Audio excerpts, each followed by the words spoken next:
please join me in the Pledge of Allegiance.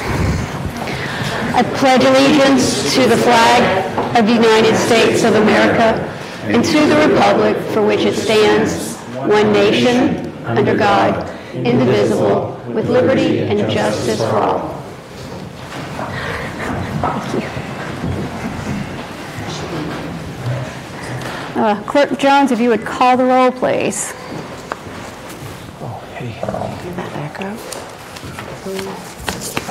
The roll call for the March 13th City Council meeting starting promptly at 7 p.m. Councilor Donahue. Present. Councilor Khan. Present. Councilor Lane. Here. Councilor McCauley. Here. Councilor Preston is absent. Councilor Vogel. Present. Councilor Wallace. Here. Councilor Wright. Present. Councilor Z. Here. Councilor Cameron. Here. And Council President Chan. Present. We have 10 present, 1 absent. We have a quorum. All right. Are there any late files? There are 2 late files and a pesky phone that won't. They are Communication 470, which is the Planning Board report on proposed zoning ordinance changes, and Communication 471, which is a resident letter on pickleball at Atkinson Common. Motion to waive the rules and accept the late files. Second. All those in favor say aye. Aye. Opposed? All right. Well, we don't have anybody present, absent, You're that's on right Zoom, so we can do, Thank you. unless Councilor Preston does show up, which I don't see her in the panel. I think we're good. Okay. All right. No arguments here. All right, public comment. All right, so for those on Zoom who want to speak, please raise your hands now while the clerk goes to get the board from the front of the council chambers. Once he gets back, I will name the names that I see. There won't be anybody else allowed to speak after he gets up here, which is now. I see 4 names. I see Rick Tainter, Reverend Rebecca. I see, I believe, Mr. Garibaldi, and someone under the name of Nerd 1211.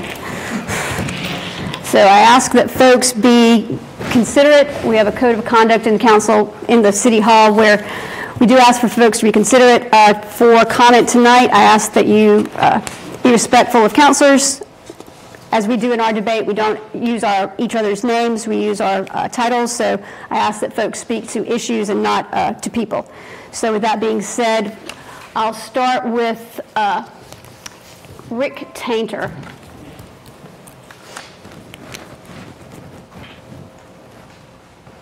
I believe you're allowed, you need to unmute yourself. Thank you. Rick Tainter, 10 Dexter Street, Chair of the Planning Board. You just accepted as a late file the Planning Board report on ordinances 136 and 137. I'm just here simply to support those ordinances. We drafted them over a period of several months from about September through December, and had input and advice from KP Law and the Office of Planning and Development. And I just simply want to say I think we're ready to go with these. These will help streamline planning board operations and avoid delays with special permits. Thank you very much. Thank you, Mr. Tainter. Next is Mr. Garibaldi. Name, address, in 2 minutes.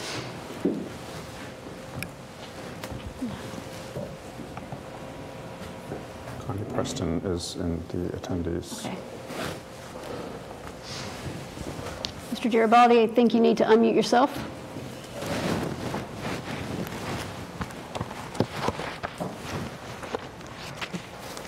Mr. Garibaldi, if you can unmute yourself, I can come back to you. All right, I will go to Reverend Rebecca. Mr. Garibaldi, I'll come back to you. Reverend Rebecca. I'm sorry. I'm better now. Okay, Mr. Garibaldi, your name, address, in 2 minutes. Yes, Dominic Garibaldi, 1467 Street. I'm in full support of Jen Donahue's proposal, number 469, to send to the Planning and Development Committee for discussion and not to receive and file short. Thank you for all your support. Thank you. Mr. Garibaldi, what was your address again, please? 14. Okay, thank you. 67th Street. Thank you. All right. Thank you very much. All right. Reverend Rebecca. Yes, hi everyone, thank you. My name is Reverend Rebecca Bryan. I'm the minister of the UU Church there on Pleasant Street. And I'm here tonight asking that you please take the step of signing the resolution in support of the work of the Special Commission relative to the seal and motto of the Commonwealth that was established by resolve of the General Court in 2021 and appointed by the Governor to recommend changes to the current flag and seal of Massachusetts. That's in support of a new seal and motto for our Commonwealth that better reflects our aspirations. And I just want to remind us all of what we've done so far as a city committed to diversity, equity, and inclusion. That we've had public witness saying hate has no court here. We voted to celebrate and honor Indigenous Peoples Day with 20 other cities and towns in the state.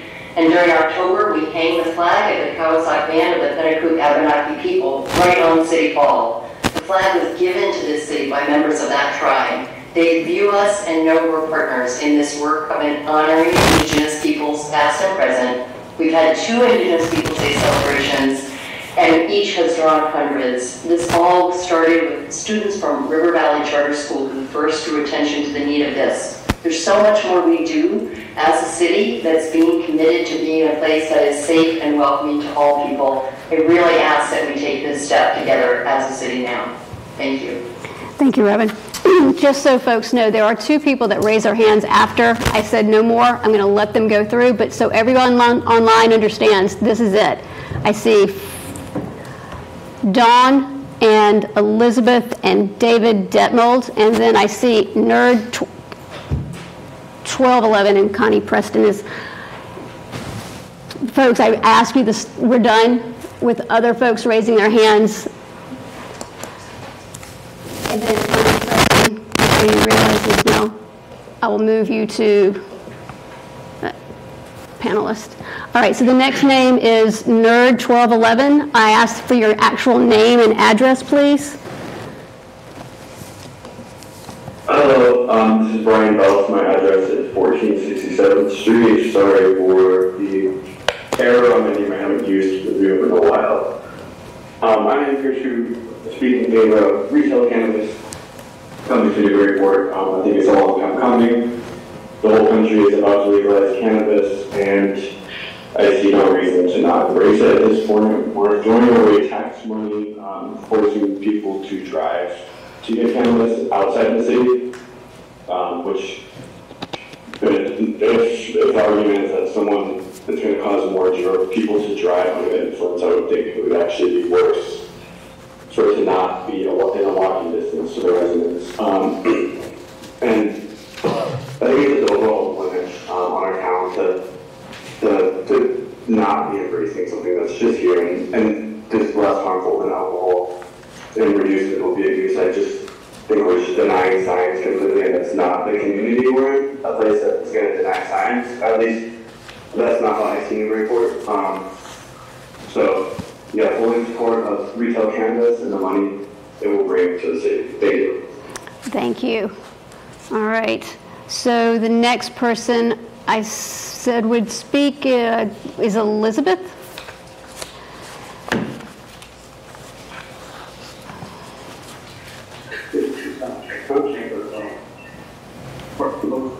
Elizabeth, I think you need to unmute yourself. Yes, my name is Elizabeth Wilker-Arthurs, and I live in University Drive in Newburyport, Massachusetts. And I was just respectfully calling in because I would like to see the council look at Communication 469 and bring it up for discussion rather than not to receive it in file, because I think it's important to look at something that is important. And to second what I just heard, that if it wasn't in fact an issue where people are driving under the influence of marijuana, couldn't it be better to have them be able to walk to downtown in the area rather than driving and something like that? So I really wish that the council would look at this proposition. Please and thank you. Thank you. All right, next is David Detmold.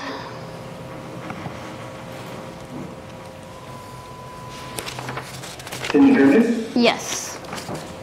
And thank you for giving me a moment. I'm not from Newburyport. I'm calling in from Montague. And I've been working with folks in Newburyport regarding the flag and seal resolution. My name is David Dummel. And I just want to thank the council so much for taking the time to consider this carefully. And I wanted to respond to one comment that was made at the government committee meeting that the special commission that has been formed to recommend changes to the flag and seal was, according to one councilor, just about to wrap up their work on March 31st. But in fact, and to correct the record on that, they were not granted an extension to March 31st to complete their work. And at the moment, we really need the legislature to pay attention to this problem, that the commission came to a unanimous decision that the current flag and seal is causing harm and needs to be totally revised, but they were not given an extension on their time to come up with a consensus for a new design.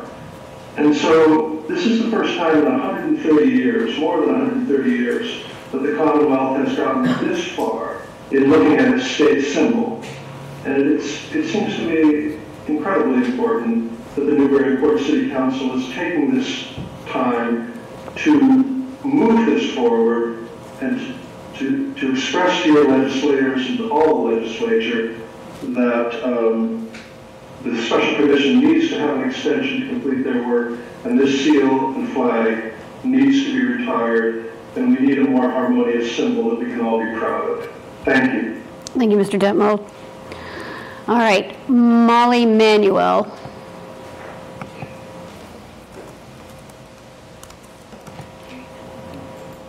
I believe you need to unmute yourself, Molly.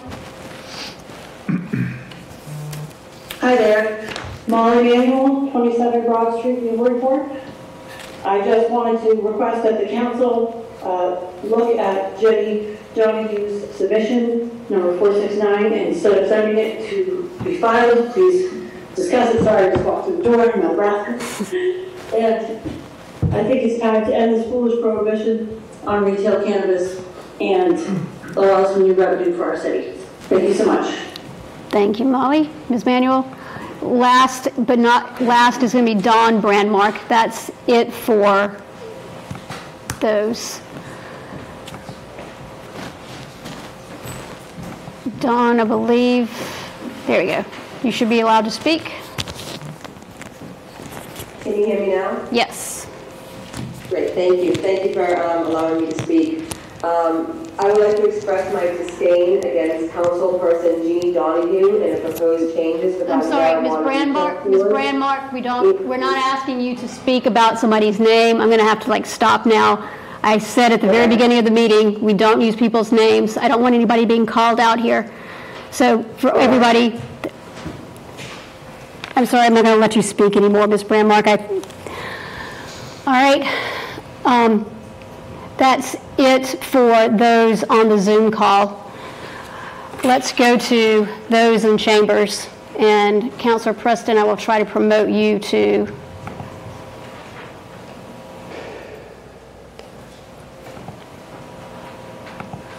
all right, so Councilor Chambers, we have first on the list is Kathleen Ives.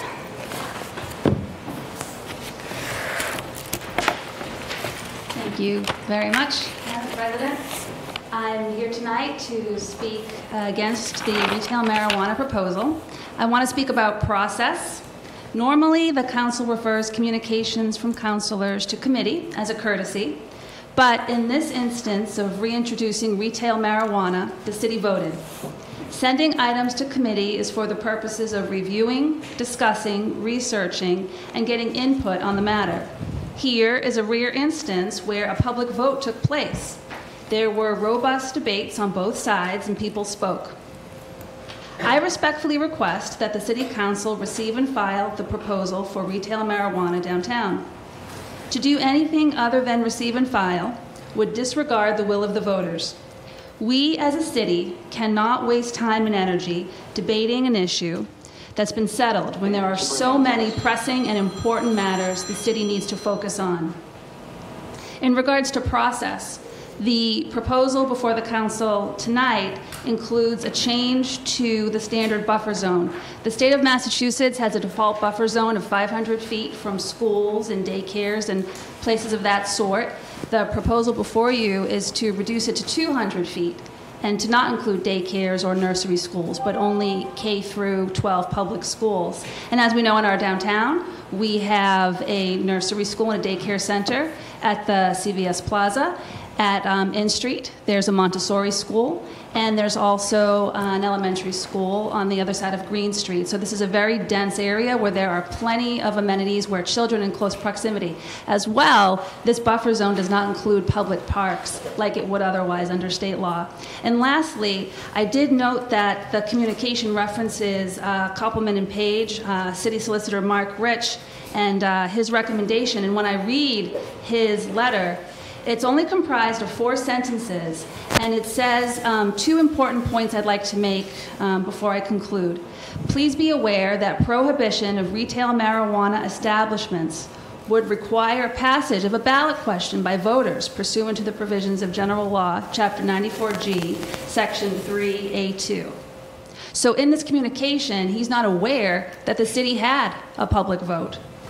And he concludes by saying, a less restrictive action, including a regulation consistent with the statutory limitations of this chapter, 2 minutes, would be permissible if a prior ballot question prohibiting a particular type of establishment had passed. Thank you. The city banned it citywide. Thank you. Thank you. Next in council chambers is Linda Lou Burciaga. Being altitudinally challenged. I am Linda Lou Burciaga, 18 Hoyts Lane, Ward 6 in Newburyport.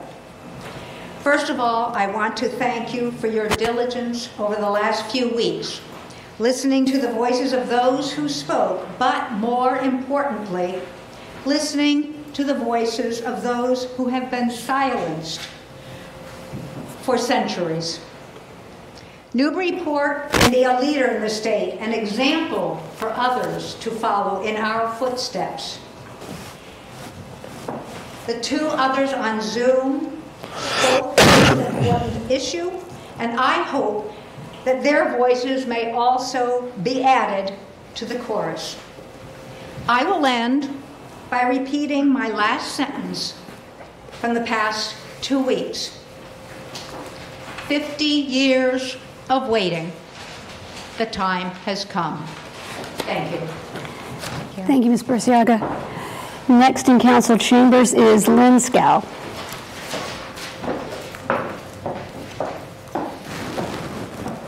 Hi, good evening. My name is Lynn Scow. I live at 75 High Street. I'm here echoing Senator Ives to express the desire that the City Council receive and file Councilor Donohue's communication aimed at overturning the express will of the voters to ban retail pot shops in Newburyport. As everybody knows, in 2019, we had a referendum on this specific question. The referendum was part of a municipal election. It had very high turnout, and the voters decided 52 to 48 to ban retail pot shops in Newburyport. This referendum was after nearly 18 months of argument on this question. Opt-out was told we had to get 1,500 signatures on a petition in order to even have the referendum. It was very acrimonious, and we did it. After a year of divisiveness, we had our election. Newburyport elected to opt out, and the City Council implemented that decision. Now this issue is back, not because of Newburyport voters, but because of the outside pot industry interests. Newburyport residents made the right choice. All the data shows it.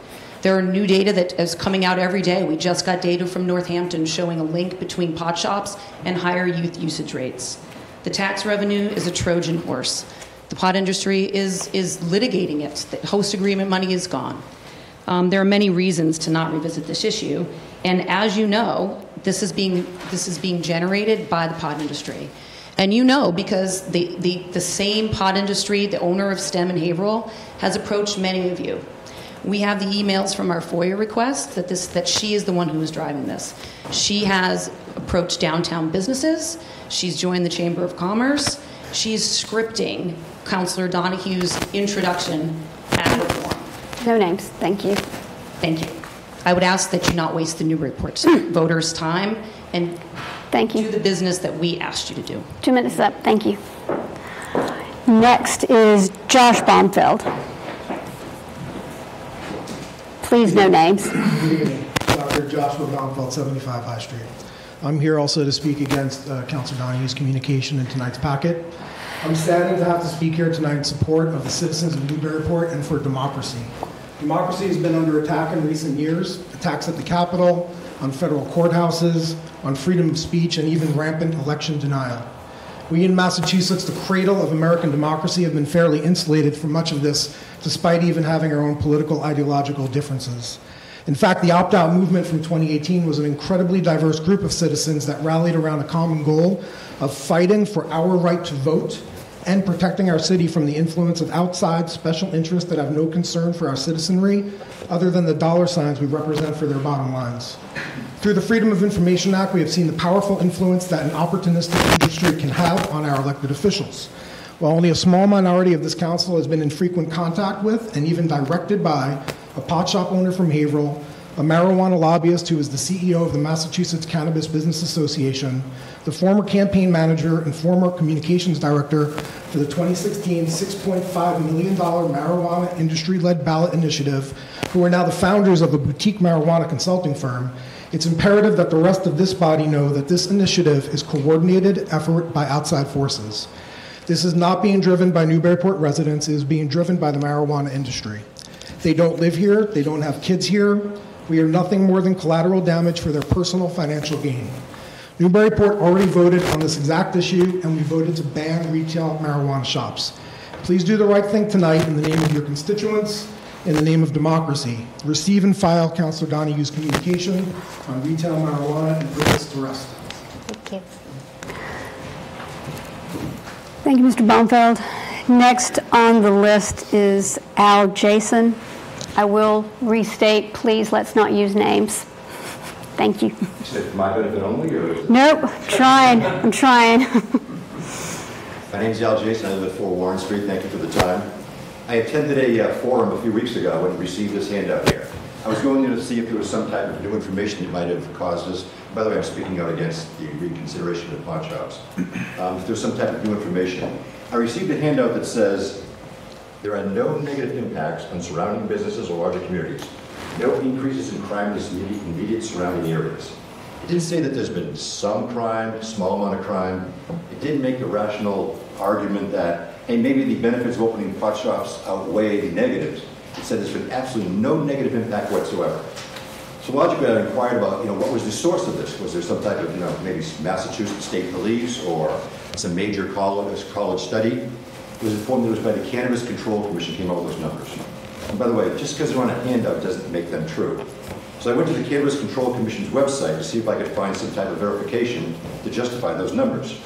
I couldn't find anything that actually stated those numbers, but I did come across this memo that was sent to all of the cannabis shops in the state. It says the Cannabis Control Commission, I'm quoting this, has received reports regarding armed robberies, attempted break-ins, thefts, and social engineering schemes and fraud committed at various marijuana establishments.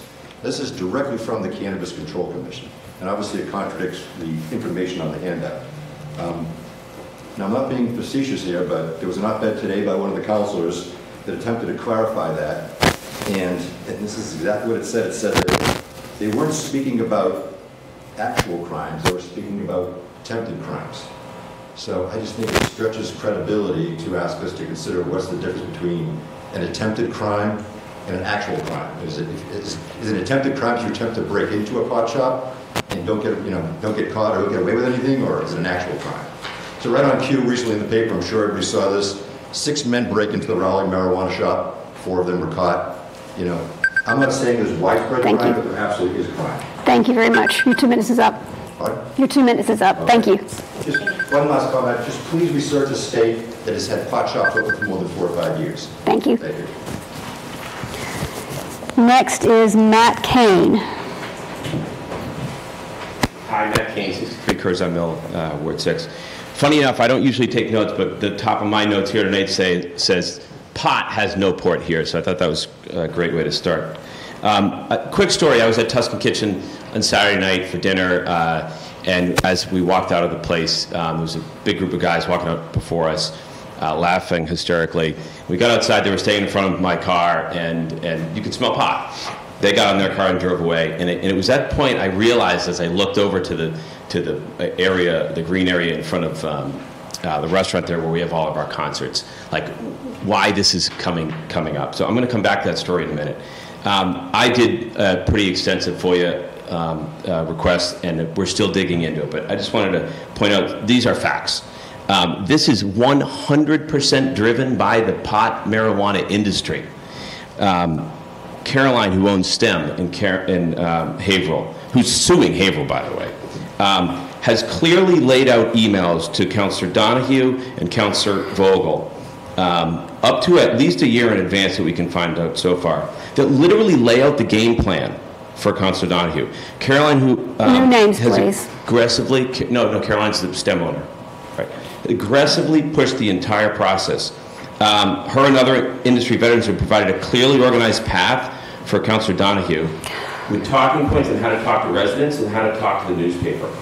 Councillor Vogel has aggressively forwarded almost no names, please. Councillor. No councillor names, please. Oh, I think you said I had to say councillor. No. Sorry. Okay. Another councillor has aggressively sent all of this information to the newspaper. And you can see through these emails that how well orchestrated it is, with Zoom call references to what the newspaper should do and when. Caroline herself, STEM owner, wrote the opening remarks for Councillor Donahue's forum on marijuana. I have the email here if you'd like it. Back to my story this Saturday night. Of course this industry wants it here. We have a beautiful community on the water with a vibrant downtown filled with events all summer long, and that's what I figured out Saturday night. This isn't, we have concerts, we had kids movie night, Yankee homecoming. The pot shops want this to be ground zero. They want it to be their feather in their cap. But we already voted on this. Thank you. Please do not send this to committee. You guys have so many other great things we need to work on. Thank you, Mr. Kane. Thank you. And last on the list is Phil Cootie.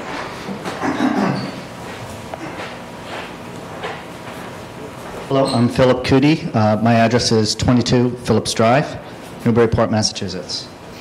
So I'm here for two topics, but as a resident, I'm against the pot shops, and I just want to remind the councils that we have a social contract to the voters.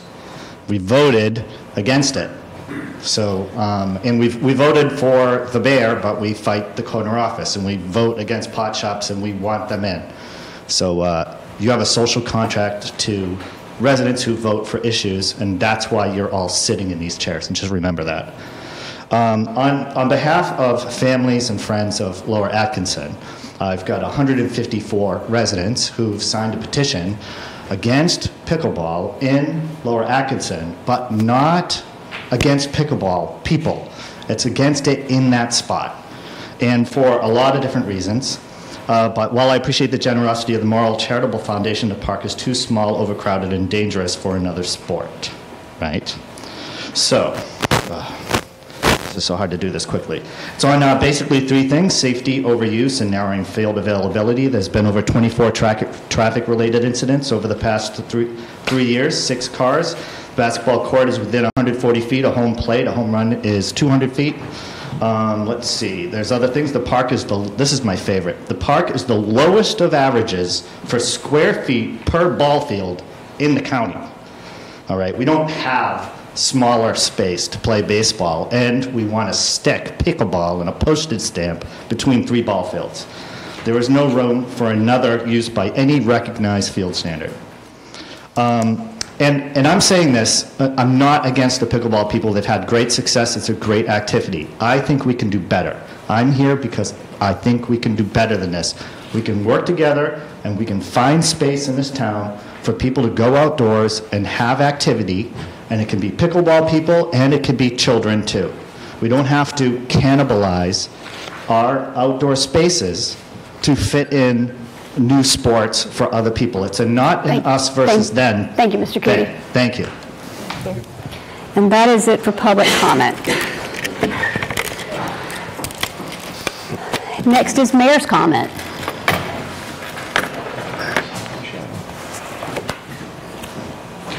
All right, evening. Hope everyone's doing well. Let me be the first to announce that it'll be an early release day tomorrow for the schools. Just came out if your phone buzzed and you have kids at home. So we're doing early release. Snow should start here probably around 11:30, 12 o'clock tomorrow. We're also going to do a parking ban tomorrow starting at 12 o'clock. The lights will be on tonight just to give everybody a heads up. I know it'll be difficult with the snow coming during the day like this, but if we can get as many cars off the road tomorrow after 12, that would be great. Please stay safe. So just a couple updates tonight. One, the DPS director and fire chief searches. We're still working with the Collins Center out of UMass for a DPS search.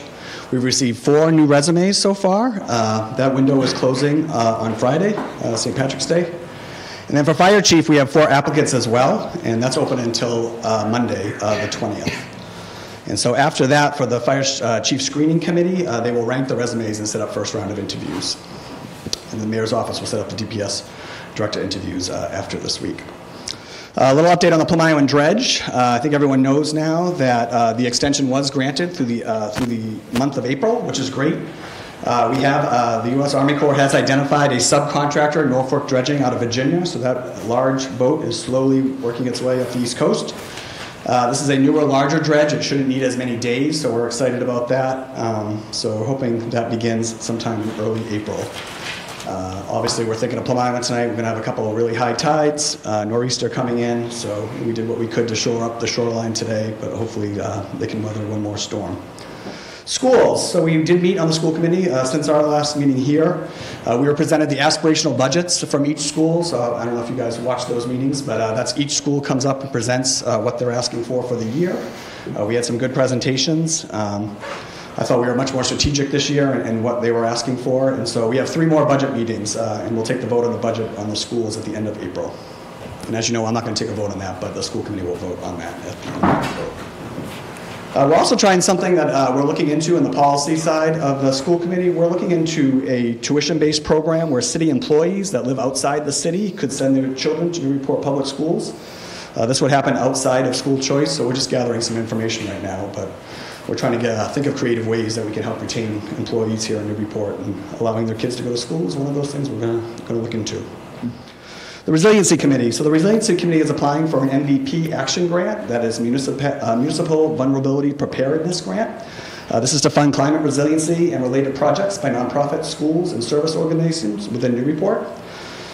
So they're looking at applications for this right now. The deadline to apply is April 3rd. So you can check out the Resiliency Committee's webpage, and that's on the city webpage if you're looking for more information on that. Wednesday is Black Friday. No, it's not. Wednesday is March 15th, and it is when NYS summer registration happens. If you know, this is a very tense day for a lot of families in Newburyport. Hopefully, fingers crossed, that all technology will be up and running by then. But obviously, we have a great allotment of programs that we're going to offer this summer. So please check them out, and hopefully everything goes smoothly on Wednesday. In your packet tonight, you'll see our facilities report. I want to thank Andrew Levine and Molly Edinburgh, Steve Burkholmes, Julie Spurnite, and Mark Bartlett, and a whole lot more for helping put this together. This is the first iteration of this working document, and we look forward to collaborating and determining how to best use this information around energy use in our buildings on a year-to-year basis. And just to kind of fun things to end tonight, this is Restaurant Week here in Newburyport, started yesterday. We have 15 restaurants participating. This is a Chamber of Commerce event that they're doing. These restaurants will have their own special menus, so please check out Eat Local. And then Forever Green campaign also started. That is a month-long campaign that will run until Earth Day, April 22nd. This is an annual collaborative program between the city and the Chamber of Commerce to support environmental education, awareness, and ecotourism. And so you can check out the city website and the Chamber website for their list of events during that time. Thank you. That's it. Thank you, Mayor. Any questions? All right. Thank you, Mayor. All right. Have a good night. All right. Moving right along to the consent agenda. The consent agenda this evening consists of the approval of the minutes for February 27th. There are a number of communications. The first 4 are applications for events. There's the R.L. Kari second-hand motor vehicle license to go to license and permits. Likewise, Town and Country Half Marathon on June 11th. The Wright Wedding Plum Island has been removed from the consent. We'll take that up in the regular. Artist Shanties in Pop-Up Park 5-1 to 1022 is also going to license and permits. There's a Communication 466, HP violation data and info sheet to go to community service. Communication 467, municipal buildings report to go to general government, and the Brown School proposal to go to general government and committee of the whole. One transfer, 149, park salary director 32,005 to go to HR unemployment claims 20,000, HR job advertising 3,000, park maintenance 7,000. Let's go to budget and finance. Appointments, 2. We have Eileen Grady Hanch of 10 Cushing Ave to go to the Human Rights Commission until 4/30/2026. And appointment 386, Anita Greenwood, 151 High Street, to go to the Parks Commission until 3/30/2028. That'll go to community service. Following items are coming out of the respective committees upon this vote on the consent agenda. Ad hoc on market landing, order 389, budget and finance, communication 463, orders 425, 426, and 427. Community services, ordinance 139, order 418. General government, 3 orders, 415, 429, and 423. License and permits, 2 applications, 121 and 122. Planning and development, ordinance 136, 137, and communication 445. Public works and safety, appointment 384. And lastly, from Public Works and Safety, ordinance 138. That, with that one change, is the consent agenda. Councilor McCauley. Thank you. Council, I'd like to change in communication 466, the heading from community services to public works and safety. And then secondly, I'd like to remove application 126. I'll second the amendment. You just made it. Unilateral. It's a unilateral. The removal, but not the amendment, I thought. But anyways, motion to approve as amended then. Roll call. Okay, on the amendment on the consent agenda, Councilor Donahue? Yes. Councilor Khan? Yes. Councilor Lane? Yes. Councilor McCauley? Yes. Councilor Preston? Yes. Councilor Vogel? Yes. Councilor Wallace? Yes. Councilor Wright? Yes. Councilor Zede? Yes. Councilor Cameron? Yes. Yes. All right. To the regular agenda, mayor's update. Receive and file. Second. Roll call. Receiving and file the mayor's update. Councilor Donahue? Yes. Councilor Khan? Yes. Councilor Lane? Yes. Councilor McCauley? Yes. Councilor Preston? Yes. Councilor Vogel? Yes. Councilor Wallace? Yes. Councilor Wright? Yes. Councilor Zede? Yes. Councilor Cameron? Yes. Councilor Shamp? Yes. Thank you. All right. New appointments, communications. The first communication is communication 469 with respect to retail sale of marijuana. Motion to send to Planning and Development Committee. Second. Discussion? Councilor McCauley? Yeah, I'm going to rise in opposition to sending it there. I'd like to make an amendment on that to receive and file this. Is there a second? There's a motion to amend? Second. Second, so there's a motion to amend to receive and file first and seconded. Thank you, Council President. While I appreciate the sponsor's attempt to restart the conversation, this communication is amiss. We don't change zoning with communication, and the shadow sponsor is helping no better. I will not vote for overturning a citizen's vote.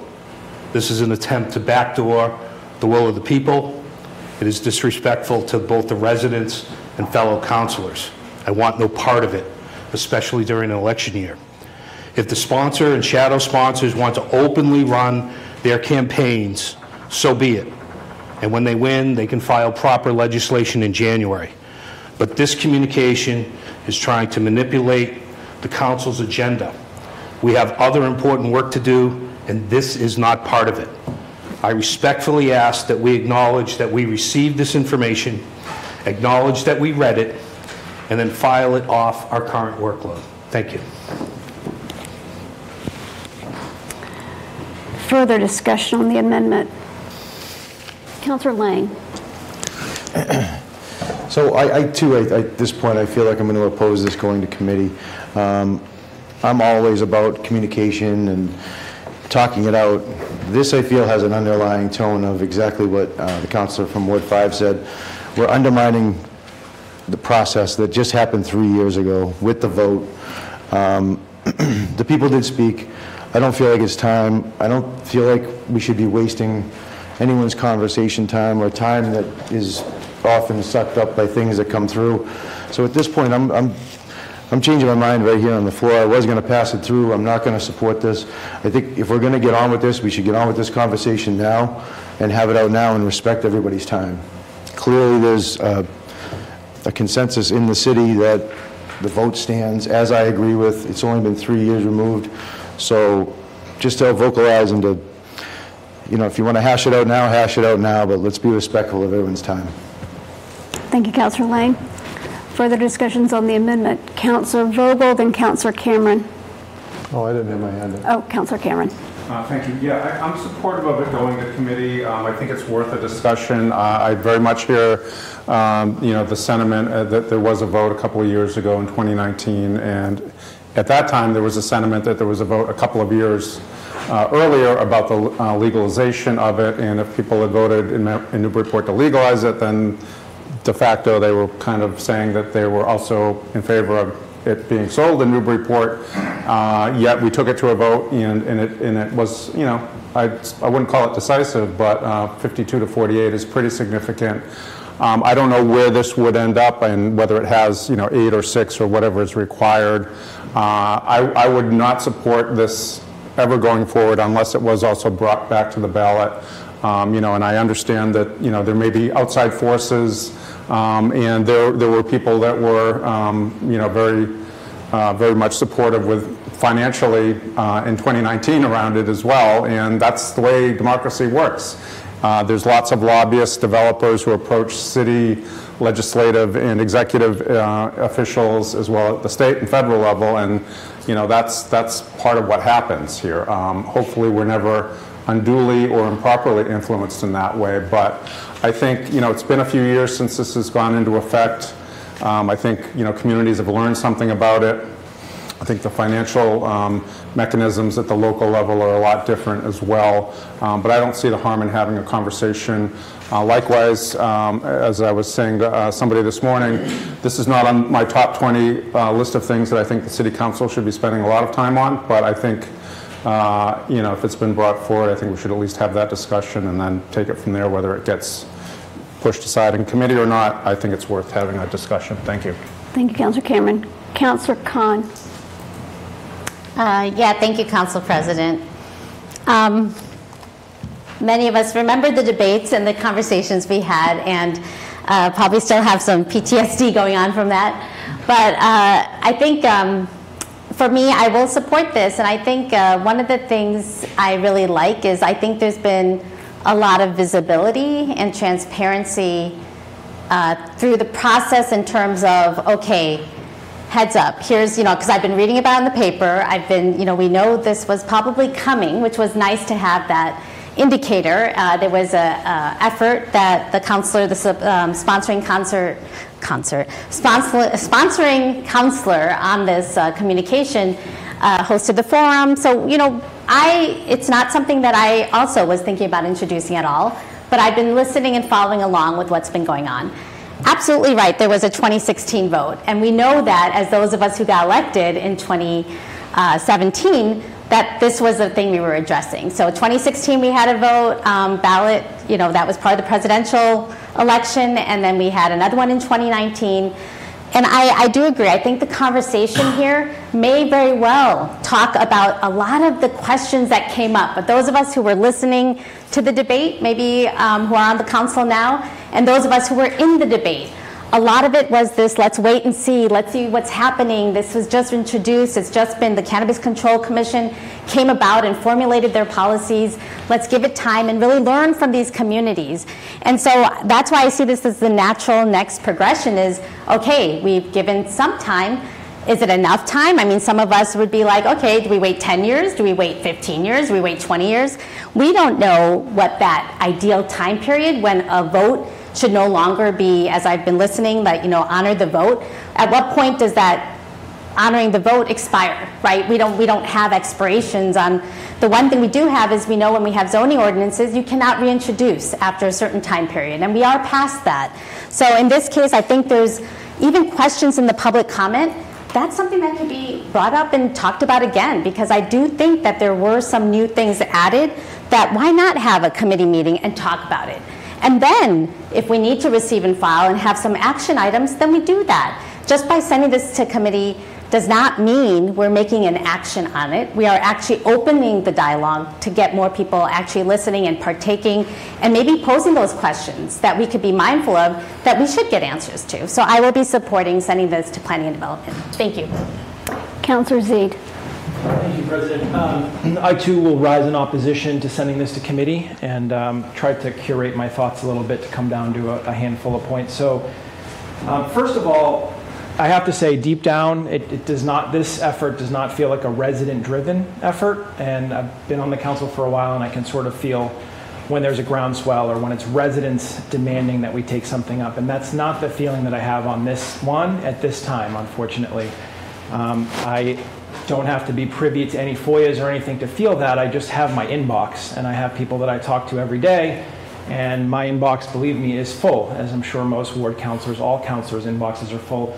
But since the vote was taken, it hasn't been filled with this. In fact, I haven't really heard about it at all, and I actually thought that there was some peace and some calm that the vote delivered.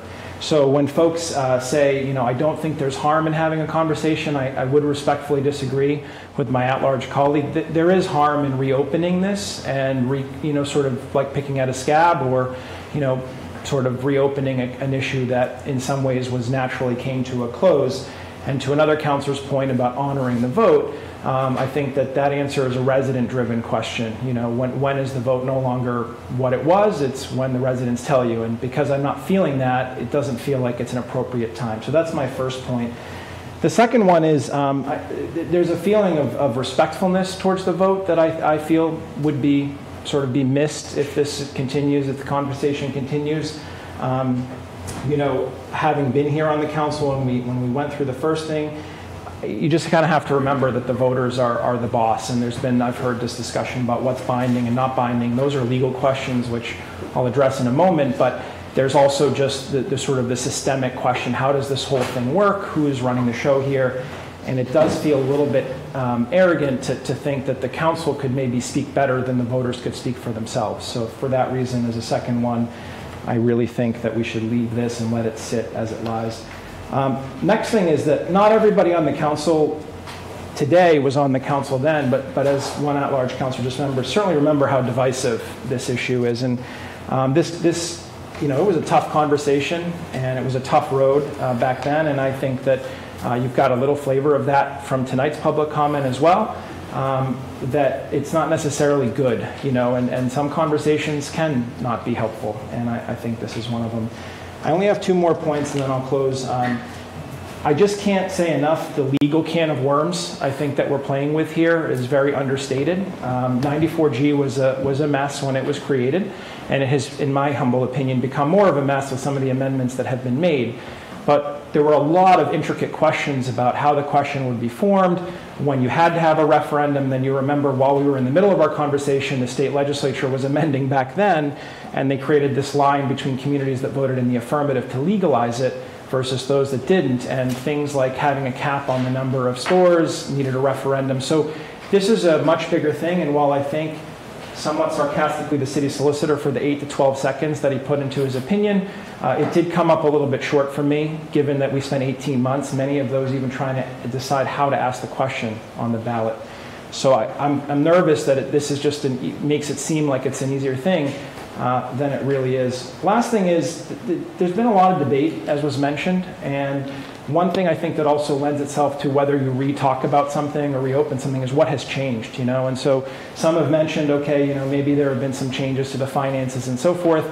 Personally, in my research, I find those to be negative changes from the city's perspective. And also, more importantly, perhaps from a land use perspective, not much has changed. We had 3 commercial zones then, we have 3 commercial zones now. I'm referring to the traffic circle downtown and Story Avenue. In fact, the only major thing I would say is the residentialization, if that's a word, of the 40R area around the traffic circle. That's a little bit different, and personally for me, that doesn't actually bode well for this initiative. So before anybody, it's funny how my position is, I emailed with a couple of residents today, not clear, right? But people need to remember that people like me, and I'm not the only one, voted twice in the affirmative to zone retail marijuana. And the first time it failed because some wanted more, some who are still on the council today. Then we went again, and we got rebuked by the voters. That's what happened. I mean, that's a simplistic way to summarize what took almost 2 years of acrimony to come to.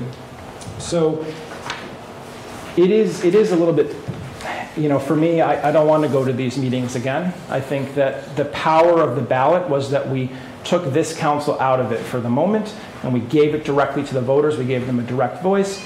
They made their own analysis of the situation, and they made their decision.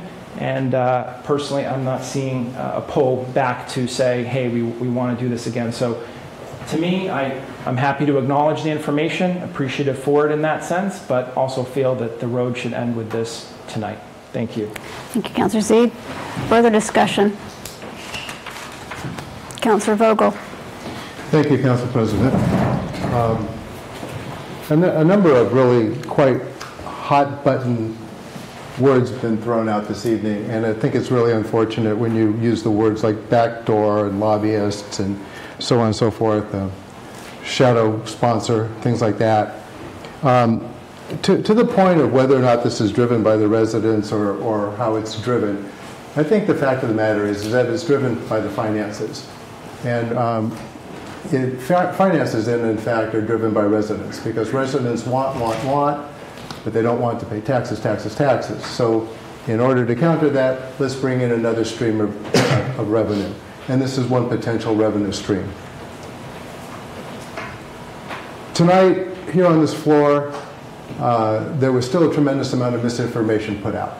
Some of the same misinformation that was put out the first time we went around. And that information has really, truthfully, been cleared up and disputed. And one of the references to the owner of the retail spot in Haverhill is suing the city of Haverhill. Yeah, they're suing the city of Haverhill because the city of Haverhill is taking on and considering still the host community agreement when there is no proof that host community agreements are necessary, because there is no additional cost to the communities in that sense. So yes, why pay for something that's not needed?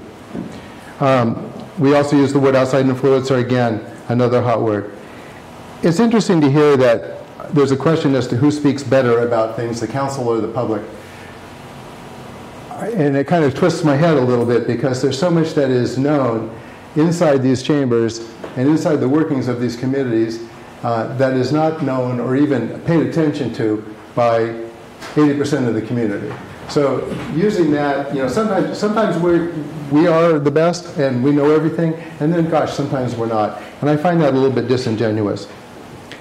And in terms of divisiveness, I think that divisiveness that we're speaking about, that perhaps occurred or did occur the last time around, I think that divisiveness is pretty much driven by the mania, the sort of the fear and what was and what should be. But years have passed now, and it has settled down, and there is truth in facts, and those facts should be discussed and should be looked at, and that's what this body is about. When we passed that last time and it was voted down, we did so with clear intent of revisiting it. I was on that, and I know for certain that was our intent, was to look at it again, and now is the time. And so what has changed? A lot has changed, and I think it's appropriate to re-examine really what is a revenue stream that we could truly use. Thank you. Thank you, Counselor. Further discussion? Counselor Preston. Yes, thank you. First, let me just apologize to each and every one of you for not being there in person tonight. I had been intending to be on vacation this week, leaving tomorrow morning, but the storm sort of got in the way of that. So, unfortunately, I have to be remote, and I apologize for each and every roll call. Secondarily, it's no secret I worked on the opt-in campaign previously, but at the same token, I want to be very clear that my opinions as a private citizen are very different than my opinions as an at-large counselor. And I do think about this very differently today than I did a few years ago, especially since we did go through a referendum. Having said all of that, I will be in favor of moving this to committee tonight. Not because I welcome the discourse game, frankly, but it is an opportunity for more discussion and debate and communication and, frankly, public comment. And that is what we're here for, and I think that's important. And again, I really hope that we can do it without the same level of discourse that we've had in the past. But I do think the public comment is really important, and I think we need to take time to hear that from both sides. And like my fellow at-large counselor, I'm very clear about my position here. I very much would struggle to move this forward without us bringing this to a referendum again.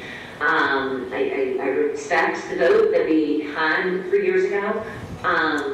And, you know, state statute does allow for us to bring it back to referendum after 3 years.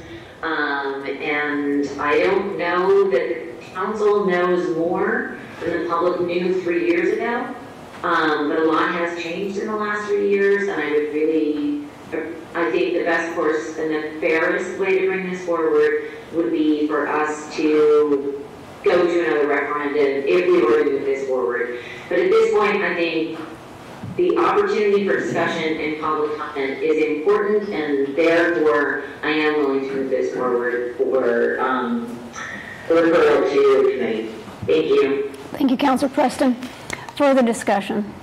Councilor Donahue. Thank you, President. Well, I'm not entirely sure where to begin. Little taken aback by how much I've been accused of, and I just want to clarify that the genesis of this was not because of an outside person wanting to come to town. The genesis of this is that we need new revenue streams, and I would be remiss to not mention our own financial director just recently pointing to the fact that we have very few options for anything new. And I'm simply asking for conversation. I'm not asking to amend the zoning. That's not what this is. I included an example of what I would like to talk about, but that doesn't mean that's what's going to happen. I'm simply asking for this communication to go to committee for proper discussion, because that's essentially what I've been asked to do by everybody, and I just want a fair conversation for both sides, public comment. Is it time for this to be revisited at the ballot? Is there an appetite for that? And if there is, then we make a proper question that's clear. But to send it to receive and file is disingenuous. It's ignoring all the comments of folks that are asking for it to be discussed. And it's essentially just completely ignoring the truth and the facts that have been outlined and are just being ignored and being overshadowed by hysteria and the same rhetoric and the same people in the same pockets as you saw and all were put through brutally in 2019. And I hear what's being said about PTSD at that time. I witnessed you guys all get bullied when you were on that council. I don't want to see that happen again. There needs to be far more respect. So I'm simply asking to just have this conversation and see where it goes. If it goes to the ballot, it goes to the ballot. If it doesn't, it doesn't. But I think it's due time. So I respectfully ask that you would send this to committee for discussion as you normally would, without the stigma. Thank you. Thank you, Councilor Donahue. Further discussion? Councilor Wallace. Thank you, Council President. I just want to say that normally I'm in favor of sending items to committee, but in this case, I am going to vote for the amendment to receive and file. My very first reaction was, when I heard about it, was, didn't we just have a vote on that? And I respect that, and I do feel it's too soon. I mean, who knows what the exact number is, but I do think it's too soon. And our agenda is very full. The council's agenda is very full. We are busy. We are volunteers. There's only so many meetings we can go to, and I just think it would be better to give it more time and let us finish the important work that we need to with infrastructure, water projects, youth services, Brown School, Market Landing Park, short-term rentals, to name a few. So that's where I stand. But I respect the councilors who submitted the communication. It is within their right, it is within the law that they can do that. But I just think right now it's better to receive it and file it. Thank you. Thank you, Councilor Wallace. Further discussion? Councilor Lane. Okay, so listening to everybody, what people have said, I respect the conversation piece of it. I'll let it go through the discussion. I'll go back. You can call me flip-flop. You can say whatever you want. You can have the conversation, but I'm not going to be a part of it. I'm never going to go for it unless it's part of the ballot. That's the fairest thing for all the residents, and respecting the will of the people by looking at the vote. If it died on a ballot, it should be born again on a ballot. We, as 11 people, should not overrule the will of the people in what they've said. So I'll let it go through simple math says it's going through anyways. I get it. Have the conversation. I'm just not part of it. So with that, Thank you, Councilor Lane. Further discussion? All right, so this is a roll call vote on the amendment. That's true. So roll call on the vote to amend basically means to change planning and development to receive and file. We ready? Yes. Roll call. Councilor Donahue? No. Councilor Khan? No. Councilor Lane? No. Councilor McCauley? Yes. Councilor Preston? No. Councilor Vogel? No. Councilor Wallace? Yes. Councilor Wright? No. Councilor Zeed? Yes. Councilor Cameron? No. Councilor Shan? No. Motion fails. That brings us to the motion to refer to planning and development. Roll call. Roll call. So roll call on referring it to planning and development. Councilor Donahue? Yes. Councilor Khan? Yes. Councilor Lane? Yes. Yes. McCauley? No. Councilor Preston? Yes. Councilor Vogel? Yes. Councilor Wallace? No. Councilor Wright? Yes. Councilor Zeed? No. Councilor Cameron? Yes. Councilor Shan? Yes. Motion passes. Matter goes to public planning and development. Okay. Next communication. Next communication is a late file communication, which is the planning board report on proposed ordinance changes. Motion to receive and file. Second. Discussion. We have All right, roll call. So roll call on receiving and file communication 470. Councilor Donahue? Yes. Councilor Khan? Yes. Councilor Lane? Yes. Councilor McCauley? Yes. Councilor Preston? Yes. Councilor Vogel? Yes. Councilor Wallace? Yes. Councilor Wright? Yes. Councilor Zeed? Yes. Councilor Cameron? Yes. Councilor Shan? Yes. Next would be a late file communication 471, which is the resident letter with respect to pickleball and Atkinson Common. Motion to refer to community services. Second. Discussion. Roll call. Councilor Donahue? Yes. Councilor Khan? Yes. Councilor Lane? Yes. Councilor McCauley? Yes. Councilor Preston? Yes. Councilor Vogel? Yes. Councilor Wallace? Yes. Councilor Wright? Yes. Councilor Zeed? Yes. Councilor Cameron? Yes. Councilor Shan? Yes. Point of order. We have application taken up. Okay. Yep. Application 125? 6. 126. 125 and 1. Right. 125. 125. Next would be the Wright Wedding Plumau. So for obvious reasons, I'll be recusing. Why is that? Motion to refer to license and permits. So noted. Second. Discussion.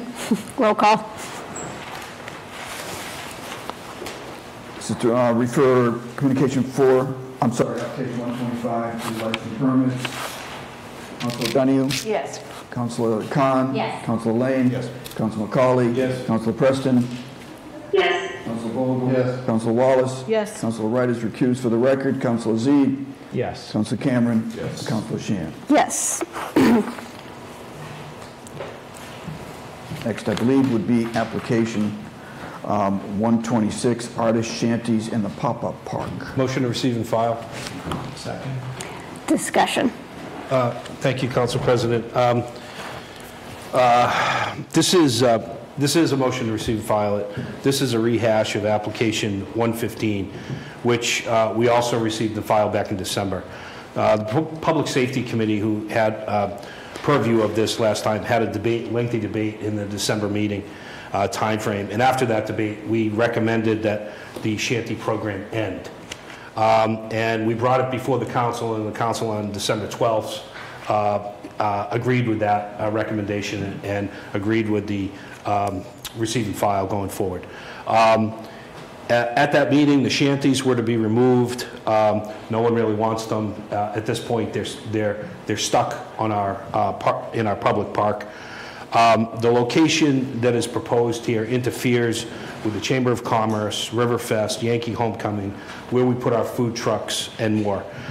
We spent 40 years arguing about buildings on the waterfront. We spent another 3 years arguing about getting a park and a design. We funded $3 million for it. Nowhere in there is a design to put shanties at any time for any reason. We anticipate a year or two in flux because of the construction of the phases that we've funded. And we'll have other impacts to those events in our community going forward. I simply ask that it is time now for us to send a message that the shanty program has to come off the waterfront and go somewhere else. Thank you. Councilor Khan?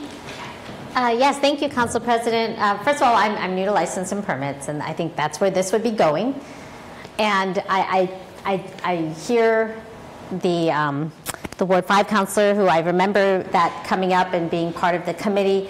I'm just wondering from a public perspective, and I did go through and I read the submittal by the Firehouse Center of Arts, and I'm just wondering, and again, it's almost like the previous issue we talked about in terms of receiving filing, is it worthy now under, if it's under the decision of the city council to kind of ban shanties on the waterfront area here, is it something we need to codify? Like, how do we let the public know? How do we let this organization know, and maybe giving a process more dialogue about it? Because I know last meeting we heard a lot from the arts community too about spaces, for theater, but is there a space needed for what artists are doing, local artists? And I know we have opportunities in Yankee Homecoming, so I just am respectfully asking maybe as a next step here as a body, we do need to be mindful of how are we going to present and formalize this type of decision. So I'm kind of just throwing that out there. I mean, if we receive and file, it's more like that communication back to the person who submitted this, but then also us as a body maybe formulating that, and if it needs to be something that the clerk's office can also know when they see this, then they'll know not to allow these applications to come in. So I'm just asking this body here, what would be a way to be transparent to the public who might be interested, or those entities that might want to do this. And for those of you who have gone to the Cape or different kind of vacation cities, you've seen that these artist shanties are quite the new thing, and local artists are using them, and they're colorful, and so it is something that I see happening, growing. I never saw that before, so I just want to make sure we have a formal policy. So I pose that to the group here. And I think we could either send this to committee and have that conversation, or just receive and file this, and then maybe at a future date, someone can, maybe it'll be me, but someone could work on something. Councilor Vogel? Yeah, thank you, Council President. You know, in a little bit of the discussion I had with the Ward 5 councilor as he was representing his committee's last year's decision, you know, it appealed to me to some degree to go ahead and let this be received and filed. But, you know, as I think about it and as we went through the last discussion, I think I would like to see it discussed in committee. I have a couple of concerns. You know, first of all, if I had to do this all over again and go all the way back to the very first time I ran for city council, I would not have been an open waterfront candidate. Our waterfront from the very beginning was not open. It was commercial, it was active, it was vibrant. And I think that I would have put that argument out there from the very beginning. I think this has potential for activating our waterfront, for activating our park. I know that there's a bit of a hassle as to where they are and how they're managed and so on and so forth. All those things that can be considered and can be discussed and perhaps brought to some type of conclusion. I'd like to see this discussed just in terms of the process, and I hope that others will follow suit and vote in favor of it to being discussed in committee. Thank you. Councilor Zede, raise your hand up. Thank you. I just wanted to answer one thing. So I think, you know, this is the process that by which you know, I don't think you codify anything and say there can never be anything. That's the point of applications you can ask. I would also suggest it's not a great idea to make the clerk in the middle of that. If the application is complete, it's best to bring it to the council, and then this right here serves more transparently. If the application doesn't make it through the clerk, you actually never see it. You never knew that it existed. So that only works if it's something, you know, where you really literally never want to see it. And this has come and gone. We have had, I mean, we're still in flux on the waterfront. I mean, I think we'd like to have all the rules set, but we're still haven't really built it yet, so it's hard to envision it. The pop-up park happens to be old NRA land, which is now under the city's jurisdiction. It's unclear how the Waterfront Trust might look at that if at some point we were just getting into this on the ad hoc for waterfront. So there's a lot of different pieces. As far as the receive and file goes, you know, I don't intend to support it in the end because I do think it's consistent, and that pop-up park has been controversial, for lack of a better term, since the beginning, since it was cornhole boards, and then it was another thing, then it was another thing. And the artist shanties themselves have been quite controversial because some will remember when they just showed up some years ago, and that didn't start them off on the right foot. So unfortunately, there have been some missteps along the way. So I just wanted to give my perspective on some of the questions asked. Thank you, Councilor Zede. Councilor Cameron. I'll steal a line I used earlier regarding retail cannabis. Shanties weren't on my top 20 for this year's term, but yeah, I prefer for it to be in the committee. I certainly respect the chair's you know, much more intimate knowledge. My recollection from that earlier discussion of this, that there hadn't really been much communication from the firehouse, and I get you know, my spidey sense tells me if we shut this down, we're going to get a couple of calls from board members, supporters of the firehouse, or the executive director, or whatever. So I just think just have a meeting, see what they have to say. If the answer is no, you know, I'm fine with no. And you know, as the Ward 1 councilor said, yeah, these things keep popping up, and there's a kind of an odd history where people don't pay that much attention to it, and so it doesn't get dealt with. But I'd rather just deal with it properly with a committee meeting, and then, you know, either shut it down or maybe there is a way to let them do it this year. Thank you, Councilor. Further discussion. Councilor Colley. Yeah, just a point of clarification. After our council's decision, I had a lengthy conversation and followed up with an email with the firehouse director and explained our position. So it was quite a surprise this came back again. Thank you. Further discussion. All right, roll call. It's a roll call on the motion to receive and file application 126. Councilor Donahue? No. Councilor Khan? No. Councilor Lane? Yes. Councilor McCauley? Yes. Councilor Preston? No. Councilor Vogel? No. Councilor Wallace? No. Councilor Wright? No. Councilor Zede? Yes. Councilor Cameron? No. Councilor Shan? No. Motion fails. Do you need a motion to send it to license and permits? Is there a second? Second. All right. Discussion on that? Roll call.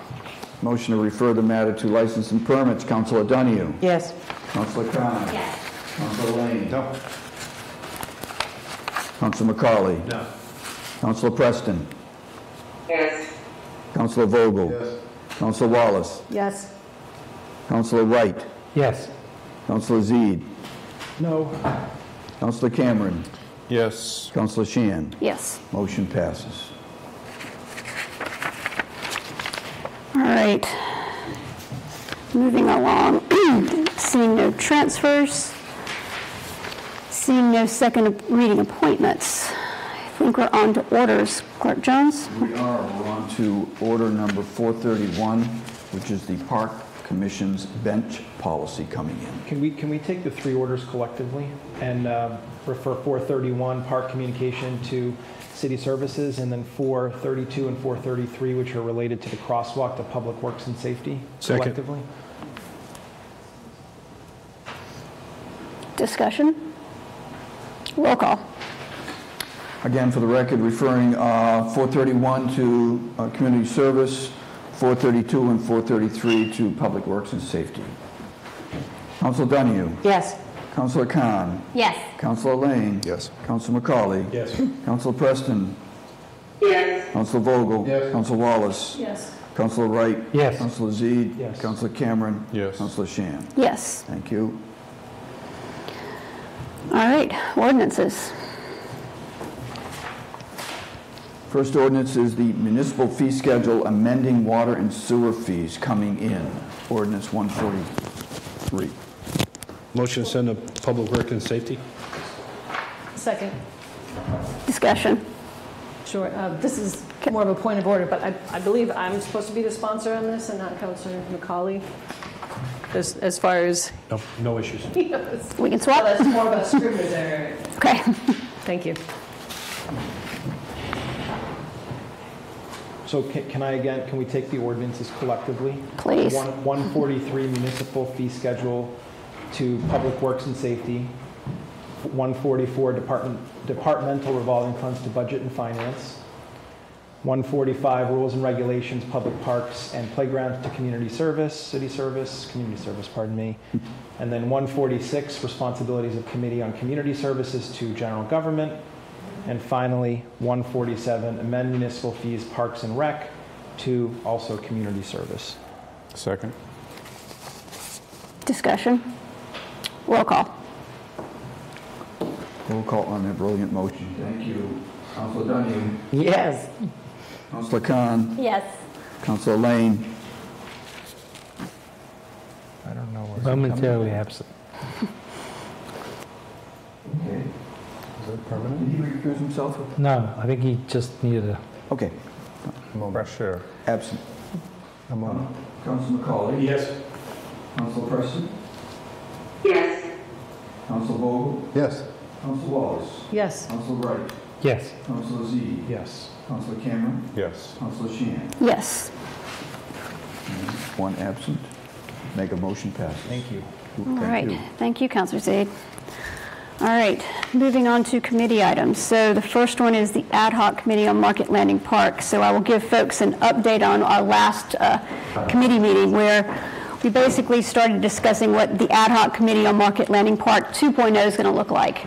Our plans going forward are to, in our next council packet, I'll have another order to define what the plan is for the next year to finish off this calendar year with Market Landing Park. We intend to pull together a committee that's going to work on how the park is going to be financed, how it's going to be run. We plan on working on, with Waterfront Trust, on defining the governance structure. We're going to work on the trust document changes, and we're going to work on the financing pro formas. And the intent is to have an output report at the end of the council. So this is going to all be put into an order that will be coming into the packet at the end of this month. It will also include receipts reserve fund that will go into through budget and finance, so that any donations that we get for the park before the end of this year will go into a specific receipts reserve fund for the Market Landing Park. It won't go into the park's general fund. So with that, the Order 389 we discussed, and we plan on using it as a baseline for how we go forward in the financing and how we plan on doing the maintenance piece of the park for the next ad hoc.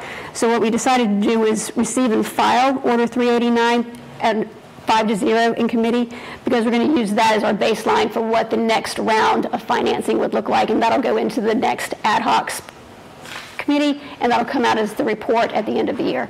So with that, we had Order 389. We voted 3-0 to receive and file it. Is there a second for that? Second. Any further discussions or questions for going forward? Seeing no hands, roll call. Roll call on receiving and file Order 389. Councilor Donahue? Yes. Councilor Khan? Yes. Councilor Lane? Yes. Councilor McCauley? Yes. Councilor Preston? Yes. Councilor Vogel? Yes. Councilor Wallace? Yes. Councilor Wright? Yes. Councilor Zede? Yes. Councilor Cameron? Yes. And Councilor Shan. Yes. All right. Moving on to budget and finance. Councilor Zede. Motion to receive and file communication 463, NYS facility funding discussion. So as you'll recall, we had a meeting, then we had another meeting thinking that we could use that presentation as a basis for some sort of pre-CIP discussion, and so that's what we did. We did, and this was held on March 2nd, we did have some public comment. I'll do my best to summarize the conversation.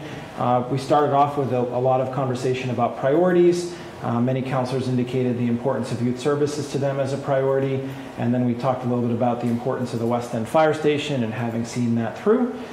We then pivoted on to talking a little bit more about potential revenue sources. You heard a little bit about that tonight, and we talked about sort of what amount of debt can be supported by what amount of funds. And then we pivoted a little bit into a conversation about sort of capital spending in general. We heard some examples from the finance director about another community and how they spend. The example cited was Brookline, where they spend roughly 7.5% on debt, but they split it up into a couple different categories, so that was interesting to hear.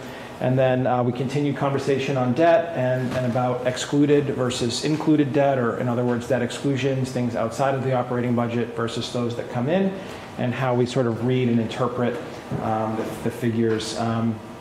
Then we talked a little bit about spending, and different councilors had views on that, about overspending, underspending, things like that, and the need and importance for looking for additional revenue sources. Then we pivoted just a couple more here to the Whittier conversation. So I know that's been floating around a little bit, and sort of what it meant. We did talk a little bit about what our share would be if it were to pass. It's kind of an expansive number. $32 million would be Newburyport's share, was the number that was provided in committee. However, there is still some consideration of what the charter document for the sort of consortium looks like. And we're not sure, but it seems like all 11 communities may have to agree to the project, otherwise it doesn't happen. So that's another conversation, I guess, that's ongoing. We had a member of the school committee with us who told us a little bit about the schools having recently done their CIP conversation, so a little bit of a preview. It sounds like the elevator controls at one of the schools has kind of skyrocketed to the top of the list. Then we continued on the conversation about NYS, and we talked about what the importance of it is to the community and what it means, for having been in the CIP for a while and things like that. I think that's as good a summary as I can give. It's kind of a far-ranging conversation. The recording is online. It was an hour. It was a good conversation if you want to listen to it, but I'm just going to stop there because it's going to sound scattered if I keep going. So I hope that helps. And it was a 3-0 in committee for a receiving file. Thank you, Councilor Zede. Discussion. Councilor Khan. Yeah, thank you, Council President. It was I think it was a really good discussion. I've been waiting for this discussion because I really do think it's important for us as councilors to speak out on how we feel the prioritization should be on things that have been kind of sitting in this council or sitting under our purview for quite a while. And for me specifically, it was NYS and a location for NYS. And that was one of the things that I really the chair did a good job summarizing. It was not an easy meeting to summarize, so I actually thought it was well done. The one piece that I just really want to emphasize and put kind of put in bold, if I can, from my perspective, is how important NYS is. And I cannot, without going into like the emotional maybe details I did earlier in committee, I just really want to focus a little bit on the importance of youth, healthy youth, and how they're the future folks to sit around this table. And I think sometimes we don't remember that, or if we do know it, I think we need to think about it a little bit more. And when I say that, it's like the reason to think about it more is that every dialogue, every conversation, even the last one we just had on contentious matters, the youth are watching. I know this as a fact because my daughter in 8th grade, they watch our meetings. And it is actually really awesome when I went to her 8th grade class, when the kids would raise their hand and mention a conversation we had. And I'm like, wow, they are paying attention. And I think that's more than I did before I got on council. So I was really impressed to see that the youth are looking at model behavior and how could they make a difference in the world they live in. But the one piece that I think we don't talk about, and again, having a 13-year-old and a 16-year-old, I kind of went through the pains and angst as a parent of raising kids of color in Newburyport. Also the pains and angst of kids who are not athletic, kids who are on the fringe, kids who don't easily just fit into groups. And that's been a really hard experience. And some of it, I do know, I went through the same thing. But the pieces that I didn't go through was kind of being called names, things that our kids cannot really control. And that was the toughest part, and that was very hard. What saved me mentally, emotionally, and my kids and other kids, not just them, is youth services and NYS. And so I think that's a piece that you really can't put a number on or a value on, but there is one. It's the biggest value one can think of, and that's a healthy mind.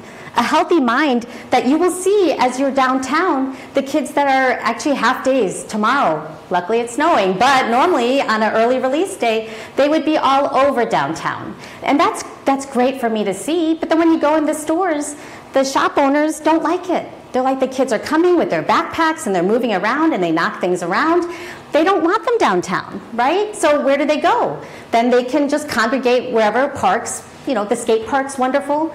But NYS does offer more than just the mad rush of Fridays signing up for classes, which I'm glad I heard because I could never get my daughter in that chess class that she really wants to take, which amazingly chess is very popular now. It wasn't when I was a kid, but youth services is there, and it does provide value. And it's not just the kids, it's the parents. So when we have this conversation about money, yeah, I couldn't give you a value, and when I look at the numbers and I'm like, yes, yes, yes, yes, we need it, I'm mindful that as the costs go up year after year, it's going up. It is going up. And we keep saying, oh, it's gone up. Well, if we wait next year, trust me, it's going to keep going up. I mean, I don't think we'll ever see it go down. So when we first started talking about this 5 years ago, that number looked actually, at that time it was nuts. But now I'm looking at it going, wow, that was way lower than what it's going to be. So the moment we keep pushing that off, you guys, just be mindful, those costs are going to go up. So sorry to belabor a point of one thing we talked about, but I was really excited to finally say my piece about why NYS is so important and worth every penny of investment. Thank you. Thank you, Councilor Khan. Councilor Vogel. Yeah, thank you, Council President. As has been well stated often and loudly, this is certainly on the top of my list of things to see that we get accomplished. One of the numbers that I think that we need to be really cognizant of is not only the number of participants in the program, the number of youths that are participating in the NYS programs, but you can double and sometimes double again the number of people that are affected because it's not only the youth that go there, the children, but it is also the parents of those children. And perhaps the grandparents of those children who normally would be involved in taking care of those children through the day or whatever it might be. But instead, we have NYS. And therefore, there's a trickle down that affects those other people behind them so that they can go about their day making a living and doing the things that they need to do without worrying about their children. So when you talk about the numbers of people served by NYS, it's not only just the youth, it is also the support around them that also gets an opportunity to do what they do because NYS is involved in that youth's that life. Thank you. Thank you, Councilor Vogel. Councilor Z. Yeah, I do, because we had the conversation, I just provided the committee report, but I just want to inject my reality into the situation anyways, which is that, two things. One is, unfortunately, we don't have a money tree, and so we struggle, really, and the prioritization is an important part of it. But there's also an absolute in terms of how much you can reasonably bond or spend, and I think that was a part of the conversation too. And we do have some differing views, obviously, amongst different councilors. But I do want to challenge a little bit some of the things that we've heard tonight in the sense that I really, as a councilor who feels we should be more modest in our spending on this project, I don't feel like I'm the one holding up the project. I think that the concept that we have to wait until we can get the big project is, I think, what's really hindering this from moving forward. I stood on this floor 2 weeks ago and I said, let's spend $2 million, and it didn't go over very well in the sense that it didn't garner any support. A couple of years back, I had $1 million offer to spend. At that time, it was at the Brown School. So I just want to challenge a little bit the concept that, unless we can spend the big money, there's no way to ameliorate or make the situation better. I just don't agree with that. I think there are ways to do it, and we're going to have to be realistic about how things fit in. That prioritization structure is not, it's not a siloed thing. The whole idea of the CIP is to bring everything together and say, here's what we can spend, and here's what we can't, and here's when we need to spend it. As the at-large councillor mentioned, it is hard to forget the Studio MLA project and the cost that it came in at, and the sort of heavy size at the time at that number, and very likely very high likelihood that we could be talking about numbers like that, just despite some of the, I think, rosy estimates at 8 or 10% design. And then what? Then we've lost another year. So I'm ready to move forward on something sensible. I just don't think we've necessarily come to agreement on what that is yet. So I look forward to the continued conversation. Thank you, Councilor Z. Further conversation of folks who have not spoken yet. All right, Councilor Khan. Thank you, Council President. I want to talk a little bit about maybe what might be the conversation we need to embrace. There was a proposal, a bond order provided.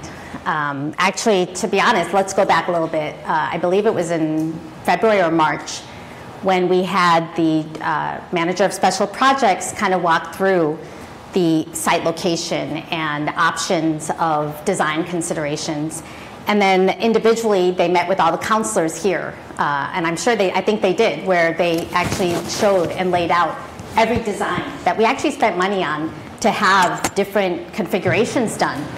And they talked to us a little bit about, well, here's, a very modest version, but then here's, let's look at the different kind of options, knowing what our limitations are in what we want to do in a cost conscious manner. I feel like we had that conversation, and I feel like we went through that. So I feel like it's to me, it's a little confusing to say that, maybe numbers were thrown out by a few councilors for us to deliberate on. That wasn't the process. They gave us numbers. And then for us to negotiate up front, as us as councilors negotiating with the administration on their costs, it's not the way to get something done effectively. Irregardless, we will have to approve the money that would be spent. And that's where that $5 million bond order came from. So if we're saying $5 million is not the number, then I think it's really important, and that's where I wanted the conversation. I really wanted us to talk about what could we afford and how could that be paid? And that's where the finance director's presentation, which we received and filed earlier, talked about.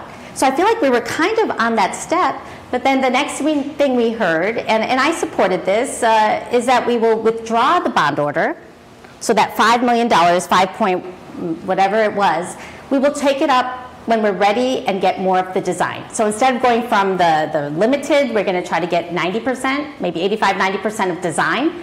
Then we'll have a number, and we're going to move forward with that number. That's where, I think that's the waiting game. That's what we're doing here. Now, some people in this room, they already have an idea of how much that number should be, $2 million, and if it's anything above $2 million, I'm not going to support it. Well, then that to me is really then making a statement that I am only willing to spend this amount of money find what could be done in the city for the kids. And that's the point I'm trying to make is I feel like if we use and applied that philosophy to other projects, which we have never done that, to me it sounds like it's just this project. Fire station costs went up almost like 50%. And in fact, I spent all my time trying to talk during the MMA, does this make sense? Does this make sense? And we passed that so quickly, a $3 million more increase for the fire station. And I'm not saying the fire station isn't important, but what I'm saying is we basically, in that regard, kind of didn't even look at the breakdown of costs to get an idea of dollars per square foot or even what components added to that. We really just had a couple of memos. I mean, I could have gotten maybe more details in the line items, but I didn't ask for that. I was like, you know what? I support having a West End fire station, and I will do what I can as my voice here to support that. And that's where I'm saying, if we support a youth service building, then we need to think about ourselves in terms of if we want it capped at a certain amount, then are we giving what the objective and needs are of that building its best attention? So I just really wanted to make that clear, that what we did and what our steps were. Thank you, Councilor Khan. Further discussion. We could move the question.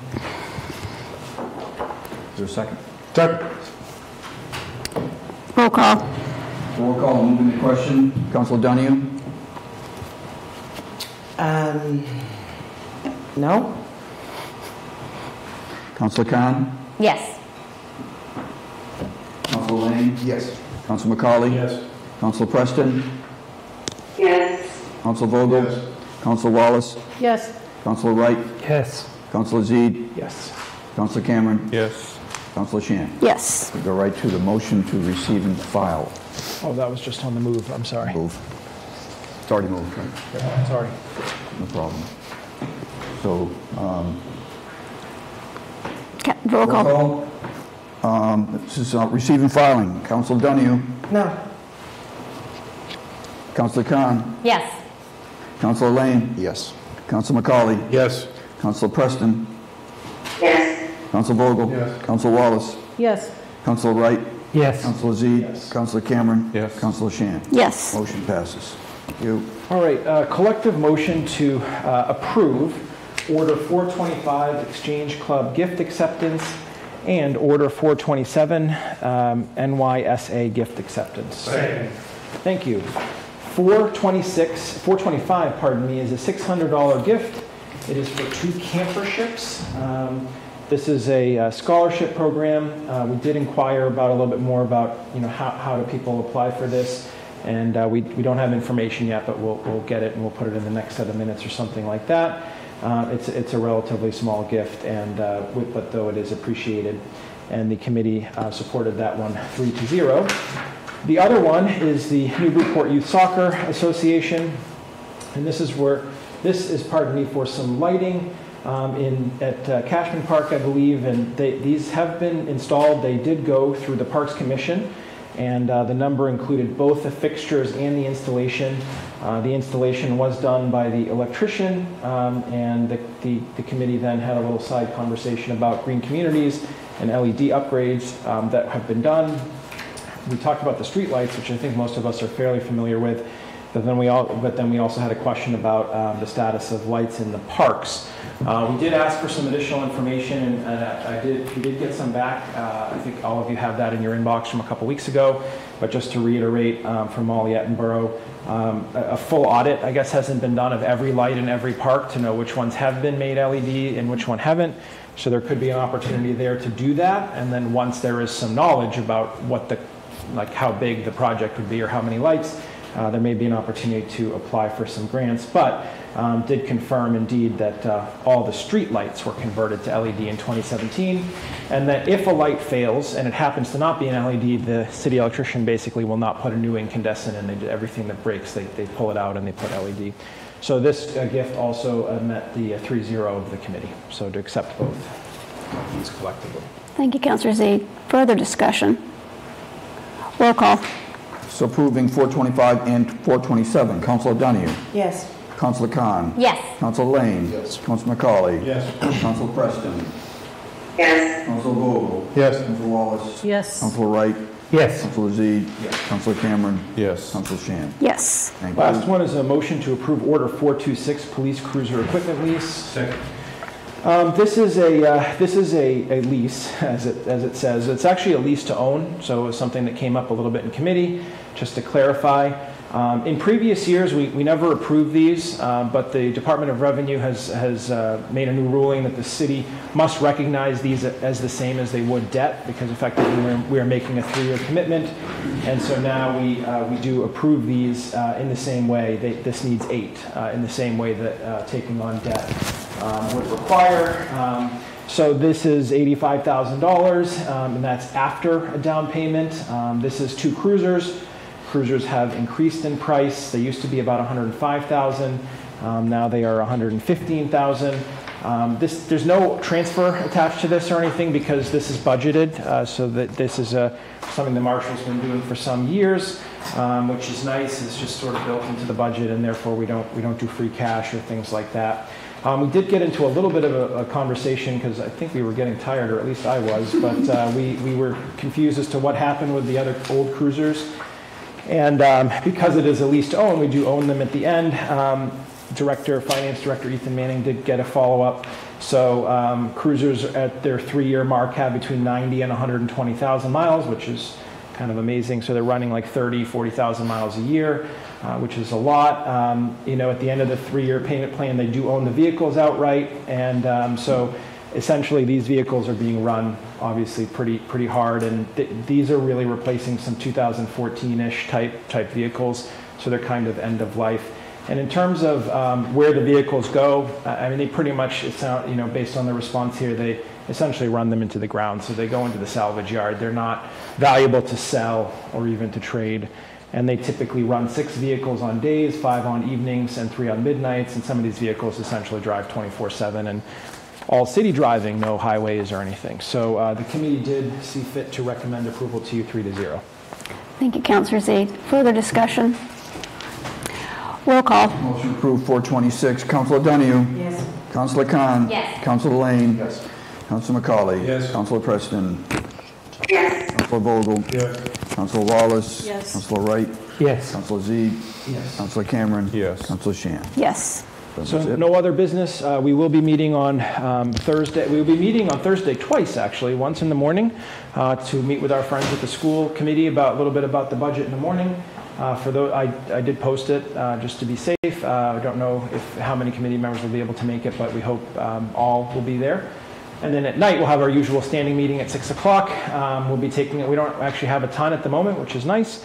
But I did want to mention that I confirmed with the planning director today that we will be getting the CPC applications in the next packet.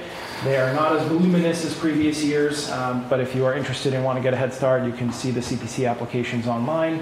And then we'll start to descend into budget season and CIP season shortly thereafter. That is it for budget. Thank you. Thank you, Councilor Zade. Councilor McCauley. Thank you. Motion to approve Ordinance 139. Second. Thank you. This is a change to the municipal fee structure. It involves transient vendors, excluding food trucks. It was down. Most likely it's on In Street, where there used to be one. The Licensing Commission and the Health Department are trying to stimulate vendors down there. They thought the previous price of $1,000 was too onerous, especially post-COVID, so they asked for a change. And they have some nibbles at the lower amount, but they would like this passed so they can move forward with it. Thank you, Councilor McCauley. Discussion. Councilor Khan, then Councilor Zade. Oh, yeah. Thank you, Council President. Just as for the chair, my apologies for not attending. Is there a reason the 350? Is it because that's the municipal, that's just the allowable, I think, one of the MGL amounts of 350? Is that where that's coming from, or was there a reason for it? The answer is yes. It's the 350. It's the MGL. Okay. Thank you. Councilor Zade. I just had a question. Is there a limit on the number of these licenses? One. So we have one available and no one has it? Correct. Got it. Okay, thanks. Further questions or further concise answers? All right, seeing none. Roll call. Roll call, first reading, ordinance 139. Councilor Donahue? Yes. Councilor Khan? Yes. Councilor Lane? Yes. Thank you. Councilor McCauley? Yes. Councilor Preston? Councilor Vogel? Councilor Vogel? Yes. Councilor Wallace? Stepped up. Recused? Or? You stepped out. A moment. Councilor Wright? Yes. Councilor Zede? No. Councilor Cameron? Yes. Councilor Shan? Yes. 9 yes, 1 no, 1 absent. Motion passes first reading. Motion to approve Order 415. Second. This is an order, excuse me, I'm sorry. I'm sorry, 418. I'll second that one too. Yeah, okay. This is a resolution for a Purple Heart City. Purple Heart is the oldest military decoration in present use and was initially created as a badge of military merit by George Washington. The mission of the Military Order of the Purple Heart is to foster an environment of goodwill among the combat wounded veteran members and their families, promote patriotism, support legislative initiatives, and most importantly, make sure we never forget. This couldn't be more timely. We had a visit from the Veterans Director as well, who supported this motion, and it came out of committee 3-0. That we, by approving this, would then become, we would apply to be a Purple Heart City. We would hear notification that we were accepted in it, and therefore we could call ourselves a Purple Heart City. Thank you. Thank you, Councilor McCauley. Discussions, questions? Seeing no hands, roll call. Roll call on approving 418. Councilor Donahue? Yes. Councilor Khan? Yes. Councilor Lane? Yes. Councilor McCauley? Yes. Councilor Preston? Yes. Councilor Vogel? Yes. Councilor Wallace? Yes. Councilor Wright? Yes. Councilor Zede? Present. Councilor Cameron? Yes. Councilor Shan? Yes. Nothing further, Council President. We do have our standing meeting on the 21st. Thank you very much. All right, general government. So I'm going to go out of order here. So I'm going to motion to approve Order 423, the resolution in support of changing the state flag and seal of Massachusetts as amended in committee.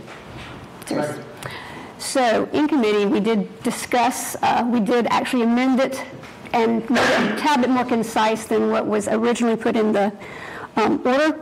But the resolution does still have the same intent. It is to encourage to say that Newburyport still supports the state legislature moving forward in their committee to continue their efforts to amend what the state flag and seal looks like to better reflect what our current beliefs are.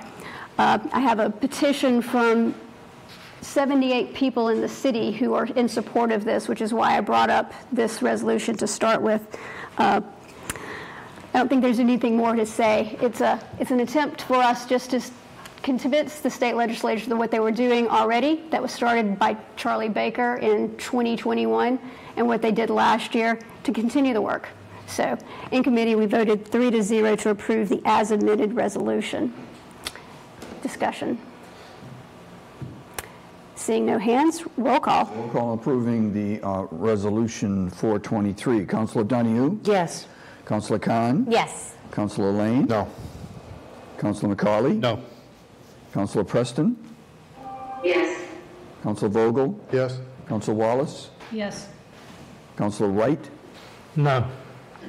Councilor Zede? Present. Councilor Cameron? Yes. Councilor Shan? Yes. Motion passes. All right, let's go to an easy one. Motion to receive and file Order 415, the Brown School ad hoc update. Second. This is being received and filed because we basically moved all of the ad hoc effort into the General Government Committee. So the order by right was overcome by events. So the committee voted 3-0 to receive and file. Any discussion? Roll call. Roll call on receiving and filing Order 415. Councilor Donahue? Yes. Councilor Khan? Yes. Councilor Lane? Yes. Councilor McCauley? Yes. Councilor Preston? Yes. Councilor Vogel? Yes. Councilor Wallace? Yes. Councilor Wright? Yes. Councilor Zede? Yes. Councilor Cameron? Yes. Councilor Shan? Yes. Thank you. And last but not least, motion to approve Order 429, the amended City Council rules. Second. We discussed the addition of Rule 28 in the rules package, and we voted to approve the rules as amended 3-0 in the general government meeting. Discussion. Roll call. Roll call on approving council rules, which is Order 423. 429. That's just what I meant. 429. Councilor Donahue? Yes. Councilor Khan? Yes. Councilor Lane? Yes. Councilor McCauley? Yes. Councilor Preston? Yes. Councilor Vogel? Yes. Councilor Wallace? Yes. Councilor Wright? Yes. Councilor Zede? Yes. Councilor Cameron? Yes. Councilor Shan? Yes. 11-0. Motion passes. All right, we do have our general government meeting next Monday. I plan to bring up starting our communicate discussion on the Brown School, and we will also bring up the two other items I believe that were referred to general government as well. I'll get the schedule posted, with the agenda posted this week. So as everyone knows, the Brown School is always going to be committee of the whole, so feel free to come. And it will be a hybrid Zoom meeting. That is it for general government. License and permits. Councilor Vogel. Yes, motion to approve application 121. Second. The committee met with the race director, asked all the usual questions, and received all the answers. This has been done a number of years. He's well versed in running races. Everything that is in place in terms of insurance. We did have a question about the department approval signatures, and I was told by the clerk that those are actually on file, though they don't appear in the paperwork that's in the packet.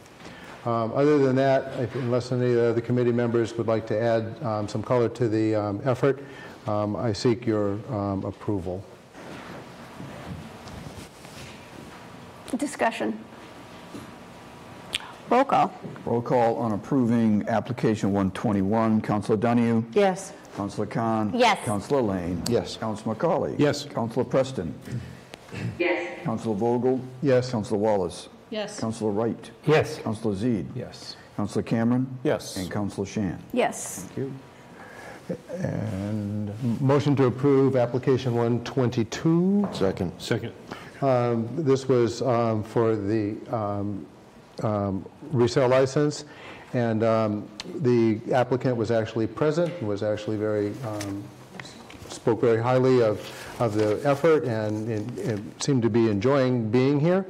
We asked the questions of whether or not, in particular, if there had been any complaints or if he had any actions against him by perhaps the Attorney General or in any way, shape, or form, and he indicated that that was not the case, that he has been in business and doing this a number of years, and it's basically a small part of his operation where he simply helps out people that need a car. He goes searching for them and helps them find a decent car. So I beg approval, and thank you. Came out of committee 3-0. Thank you, Councilor Vogel. Further discussion. Roll call. Approval on application 122. Councilor Donahue? Yes. Councilor Khan? Yes. Councilor Lane? Yes. Councilor McCauley? Yes. Councilor Preston? Yes. Councilor Vogel? Yes. Councilor Wallace? Yes. Councilor Wright? Yes. Councilor Zede? Yes. Councilor Cameron? Yes. Councilor Shan? Yes. Councilor Vogel? Yeah, so that's it for this evening, but just as to let you all know, we've moved license and permits from Mondays at 7, which followed the General Government Committee meeting, so that got a little bit tight. We moved to Wednesday at 5:30, and we encourage you all to come. The Wednesday after City Council, the week after City Council. Okay, and I thank you, since general government was getting a bit full. All right, thank you very much, Councilor Vogel. Planning and Development, Councilor Cameron.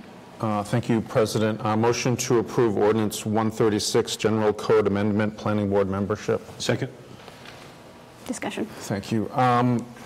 So Planning and Development met on March 1st in a joint hearing with the Planning Board, and we discussed 3 items, 2 of which are before us tonight. So 136 was approved 3-0 in committee, also received support from the planning board, and we did receive as a late file, which was received and filed, their report, which is required for them to submit to us before we vote on that, so I think that's all in order. We did vote on both of these related amendments, and the reasoning here is there's really it's two ordinances. One's general, which is the one we're about to vote on. The other one's a zoning amendment, and just to get the language similar. And basically, as Mr. Tainter, the chair, had mentioned in public comment, in consultation over quite some time with KP Law and the planning department, this would reduce the membership of the board from 9 to 7 members, makes it a little easier, having a few less people to fill. And really the rationale for that is to give them, well, in conjunction with that, they would create 2 associate members. So it would be 7 full voting members plus 2 associate members. The 7 would lower the supermajority from, right now it's 6 required because they're 9, and this would lower that to 5, so they feel that would be easier to get a quorum. The associate members would not automatically become full members. That would need to be voted on, but it's a way to kind of build a bit of a bench there and get people up to speed on that. And then also in here is setting the membership at 3 years rather than the current 5. I think, as we all know, sometimes 2 years can feel like an eternity, and 5 years definitely would. So this lowering it to 3, they feel like would make it more easy to attract candidates for membership to the planning board. So that's essentially what they're trying to get at. We did have full committee membership, and there were a couple of counselors there as well, and we felt it warranted full council support. In that general ordinance in 136, there is a Scrivener's error that did make it through in the packet, and I should have notified the clerk on that. Under section 2-118, election of officers, where it says chairman, under that section it should be chair. So that was a little Scrivener's. Annually elect a chair, vice chair. Correct, yes, thank you so much. Like the word man. And that's it. Discussion. Councilor Zaid. Yeah, I just want to say I'm really mixed on this. I definitely think lowering the commitment to 3 years is sensible and could help. On the other hand, I'm just worried about basically by reducing the number of people, who does it make it easier for, and is that what you want? So in a sense, it makes it, you don't have to fill as many seats, so that's a positive thing. On the other hand, you are essentially lowering the bar that it takes to get approvals from this board. I mean, that's another way of saying it, and that's hard to measure. At the same time, we don't want to hobble them and make them unable to continue business. So I'm just thinking about it and kind of open to hearing. But one question is, I didn't understand the comment about the associate members. So I've always thought associate members means in the absence of somebody else, they can move up that night, but it didn't seem like that's the case. They're not alternates, in other words. This is different. Can that just be explained? Can we, I don't know who we have in attendance here, because the ZBA has alternates. Yeah, Director Port is I here. honestly don't remember where it landed, so if Director Port might be able to speak to that. Director Port, I promoted you. Hi there. You can hear me. It's here the special permits is where the members, to Councilor Z's question, would be able to step in the inability of a member to act or absence of another member that's a regular member. The associate member can essentially step in here. So it's when there's a special permit involved. So it's specific to a special permit proceeding. If there's an absence or an incapacitation of a member, somebody can move up into that seat and take that vote. Is that correct? Correct, and the expectation is that even though they may not be acting on an application, they would attend all the meetings and all the hearings and then be able to step in because they would have attended the relevant hearing nights leading up to if it's a continuation. And if you have an absence and there are 2 alternates and both alternates are there, how do you know which alternate moves into the voting seat? That makes sense. Generally speaking, the boards sometimes develop their own, regulations to deal with particulars like this and adjust them as they feel see fit. But generally speaking, there's a rotation that happens. So the most senior member will be taken first, and they sort of rotate to keep it fair to 2 associates that are in those positions. Okay, and then last question is, their votes are generally supermajority of the body, right? Not supermajority of those present? Correct. Correct. Okay. I yield. Thank you. Thank you, Councilor Z. Thank you, Director Port. Councilor Cameron? I know others may want to speak. Yeah, and this has been in practice for the ZBA, and it really was helpful. It took me a year and a half of being on it to realize that associate members weren't fully voting unless somebody was absent, but that really was a good thing. Thank you, Councilor Cameron. Further comments or discussion? Seeing none. Roll call. First reading, ordinance 136. Councilor Donahue? Yes. Councilor Khan? Yes. Councilor Lane? Yes. Councilor McCauley? Yes. Councilor Preston? Yes, sorry. No problem. Councilor Vogel? Yes. Councilor Wallace? Yes. Councilor Wright? Yes. Councilor Zede? Yes. Councilor Cameron? Yes. Councilor Shan? Yes. 11-0, first reading. Council President, may I beg a point of order? Thank you. I noticed in the in Chambers, Mr. Curry from Curry Corporation. So your item has been sent to committee, and we're going to talk about it next Monday night. I'll let you know. It'll be via Zoom, or you're welcome to come in. I know this is an exciting place. But I'm sorry, I just saw you here. I would have told you that 2 hours ago. But you got to enjoy it. It's been entertaining. We normally talk. But anyway, I'll be in contact, and and I'll send you the invitation to next Wednesday, rather, not to Monday. Next Wednesday. Yes. Wednesday at 5:30, and I'll let you know where you are on the agenda and the time. Okay. Thank you for being here, though. Thank you, Council President. Hope you enjoyed. Very insightful. Sorry. Yeah. Thank you. Thank you for pointing that out, very nice Councilor Vogel. Councilor Cameron, you want to continue, please? Yes, thank you. Motion to approve ordinance 137. Second. So this is the zoning part of everything that I just said, and it just goes through section 10H with some changes in language that make it correspond to the intent. Discussion. Councilor Zade.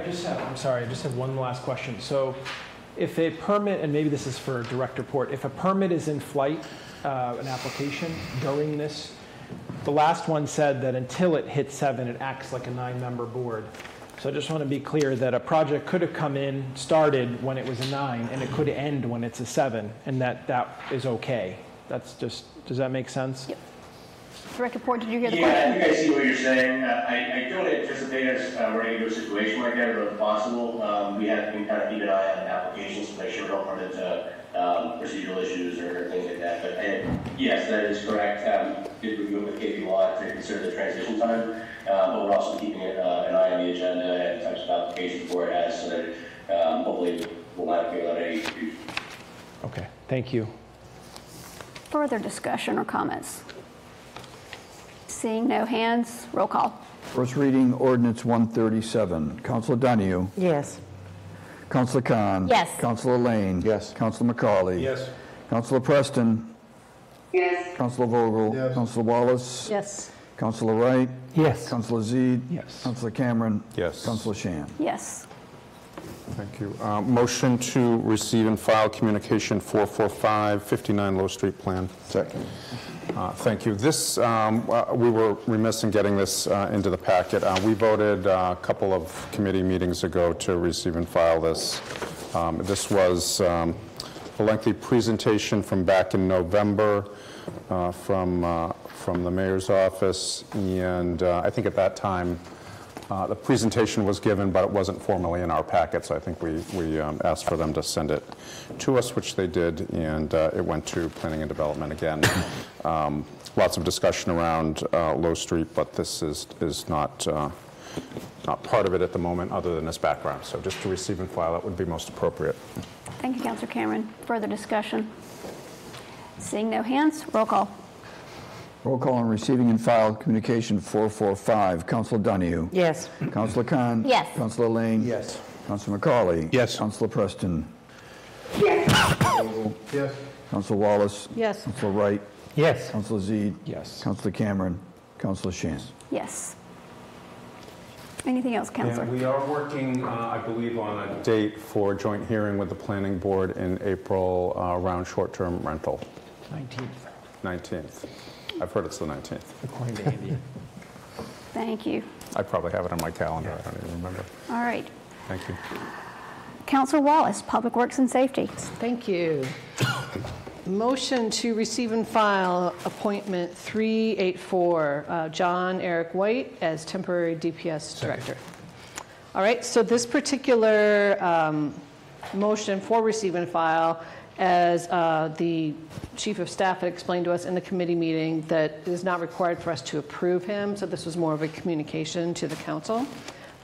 We all know Mr. White. He's been here several times. He's been city engineer since 2009, and he has over 30 years experience in civil engineering, and he knows about all the projects that are happening at DPS. So, there wasn't much controversy, and we all just agreed to, at 3-0, to receive and file. Thank you. Thank you. And actually, I wouldn't mind handing it over to Chief of Staff Levine, just to explain what the difference is between this and previous appointments and that sort of thing. Sure. So this is an acting appointment for city engineer to be the acting director of the Department of Public Services. The charter allows for an acting appointment that does not go through the council for approval. That's for a 90-day term with 2 optional 30-day extensions if necessary. So that 90 days is in effect right now. So the charter requires that a certificate be sent to the city clerk and shared with the council to explain that process. So that's what we've done, and I look forward to seeing that received and filed. Thank you. Thank you. And a follow-up question, if I may. Councilor Wallace. So the 90 days, it's math, I guess, but when is the 90 days and then 30 and 30? When would that end? 5 months? Yeah, so that gives us just around 5 months. So the 90 days, I did the math somewhere, but it would put us through, I think, through June, but I can check on that for you. Thank you. Thank you. Further discussion? And as we said earlier tonight, we are hoping to have a full-time director named before that, based on how the process is going right now. Excellent. Thank you, Dirk. Further discussion or comments? Seeing no hands, roll call. Roll call on receiving and file appointment 384. Councilor Donahue? Yes. Councilor Khan? Yes. Councilor Lane? Yes. Councilor McCauley? Yes. Councilor Preston? Yes. Councilor Vogel? Yes. Councilor Wallace? Yes. Councilor Wright? Yes. Councilor Zede? Yes. Councilor Cameron? Yes. Councilor Shan? Yes. All right. Motion to approve ordinance 138, amended municipal fee schedule for daily permits for the garage. This originally came in. Second? Oh, I'm sorry. Second. Thank you. So many. This originally came in as an order, but because of it needed to be an ordinance, so the language didn't change. It came in a couple weeks ago. This is to allow for inns to have a daily parking pass of $16 at the parking garage, an inn being defined as a hotel inn, including conference and meeting facilities and bed and breakfast. And it can be used for up to 7 days. This is sponsored by the councilor from Ward 5, and it was approved 3-0 out of committee. Thank you, Councilor Wallace. Discussion. Seeing no hands, roll call. First reading, ordinance 138. Councilor Donahue? Yes. Councilor Khan? Yes. Councilor Lane? Present. Councilor McCauley? Yes. Councilor Preston? Yes. Counsel Vogel? Yes. Counsel Wallace? Yes. Counsel Wright? Yes. Counsel Zede? No. Counsel Cameron? Yes. And Counsel Shan? Yes. Motion passes. All right.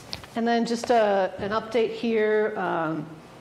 We invited in members from the Water Department and the Water and Sewer Commission. So we had just an open discussion about the water supply in Newburyport. We didn't talk about sewer because there's enough for water to talk about.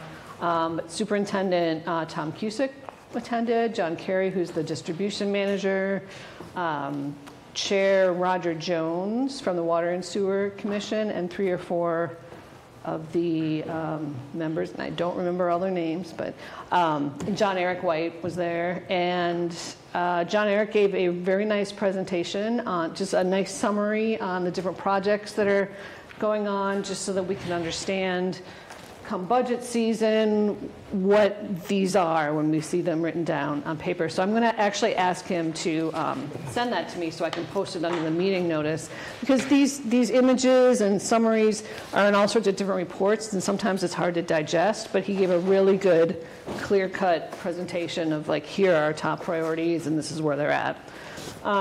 We also talked about, well, some of the things he talked about was the Amesbury Interconnect, the Indian Hill Reservoir, Indian Hill Raw Water Transfer Main, watershed protection, meter replacement, water main replacement.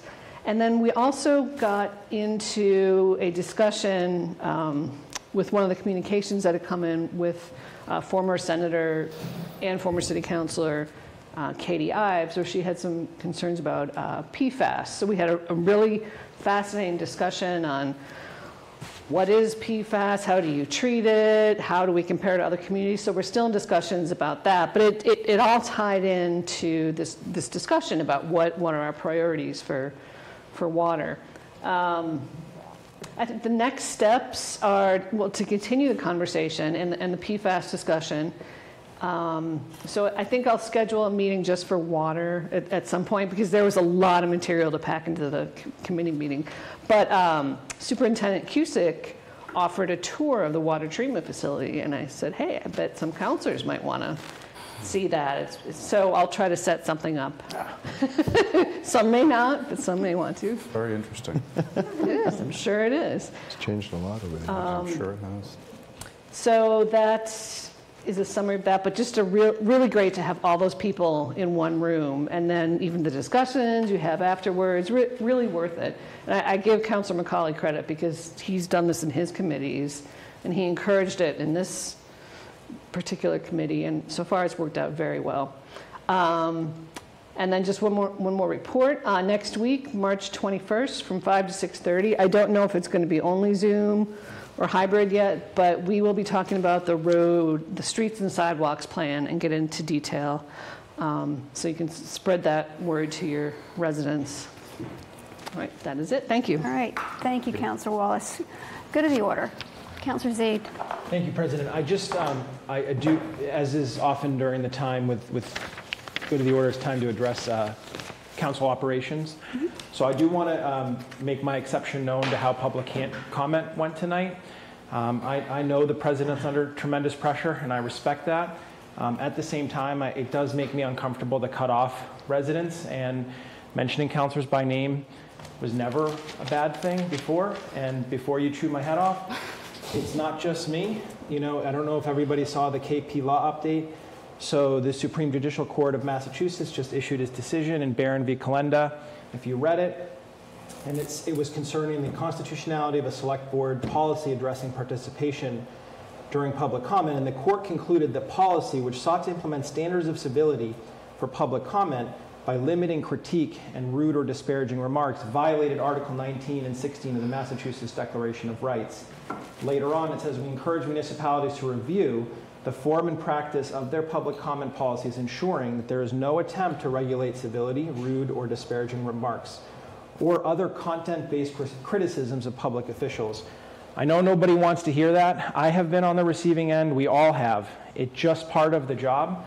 And I didn't want to bring it up during comment and question the decision of the chair, but I do want to make note that I think, unfortunately, it's something that's going to happen, and it should be allowed to happen, because it is, people get their 2 minutes, whether they use it in a positive way or a negative way, or destroy their own arguments is really not our decision. So I just wanted to say that. I can forward all of you this if you didn't get it, but it's worth taking a look at. Yeah. Then we should be able to rebut those. Time where I go into making sure that it's not fair for people who are here in council chambers who come and put their name on the board to have folks who are coming in, and it's a different topic, but folks who just continue to raise their hand during the Zoom call. I don't think it's fair. I think that needs to be cut off. That wholeheartedly. As far as we did discuss code of conduct, I was trying to keep it, we all treat each other with respect, trying to keep the conversation respectful tonight. I did not think it was going to be an easy night, and in retrospect, I probably should have just let everybody speak, but at the same time, trying to keep it within parameters. So. Yeah, and I just want to agree that cutting off the comment, just like there's a clipboard, no disagreement there, just on the content of, and we've had that conversation in other contexts too, with signage and things like that, and it's honestly, always sticky. So. Maybe I put something in the chat session saying, like, this is how it goes, so everyone hears it, because I know people have said that they didn't hear me at the very beginning, or they're joining in late, so I'll be better next time to make sure everyone gets their 2 minutes, and we'll just all have to put on our thicker skins and move forward. Or rebut back. Pardon? If they're allowed to come at us, we should be allowed to address them. Oh, you bet, yeah. Let's not go that far. Well, I'm just saying. Further How far do you want to take discussions. it? Thank you for setting me straight, Councilor Zaid. Appreciate it. Councilor Wallace. Yeah, I mean, I don't doubt that. I mean, that's good information to have. It kind of goes against everything we talked about at our... So did you say this is new, or it just was a decision that came? This came down, KP sent it to all of us, and it was the decision that came down from the Supreme Judicial Court in the last week. Okay. So if you take a look at your email, you'll see it sit there. Anyway, just to say, and I was kind of feeling that tension during public comment, and I appreciate the Ward 1 councilor raising it. I mean, I think our rules were about our own interactions with ourselves, and we're a workplace, and I suppose anybody can go off at any time and nobody's going to get fired, right? Maybe you don't get voted on the next time, or maybe nobody ever votes with you on something. But I think so. Those rules were really about our own civility. But yeah, in terms of freedom of speech, I mean, if that microphone for 2 minutes, if that isn't a place for anybody to say whatever they're going to say, as long as they're not getting into violence or threats, I mean, I think they get their 2 minutes. Okay. So thank you all for calling me on that. I will just time next time. Maybe, and the timer could be louder. Gavel. Or use a gavel. Trying to do Zoom and my phone and take notes at the same time. Can't do them all. We put all unanimous to say you did a great job. You did a great job. You did a great job. You did a great job. All right. Well, thank you, Councilor Zaid, and thank you. I mean, if folks didn't get the, I will re-forward the KP law so everyone's gotten it, what we got as far as Supreme Judicial Court stated. Anything else from good of the order? Motion to adjourn. Second. Roll call. Be happy. Councilor Donahue? Yes. Councilor Khan? Yes. Councilor Lane? Yes. Councilor McCauley? Yes. Councilor Preston?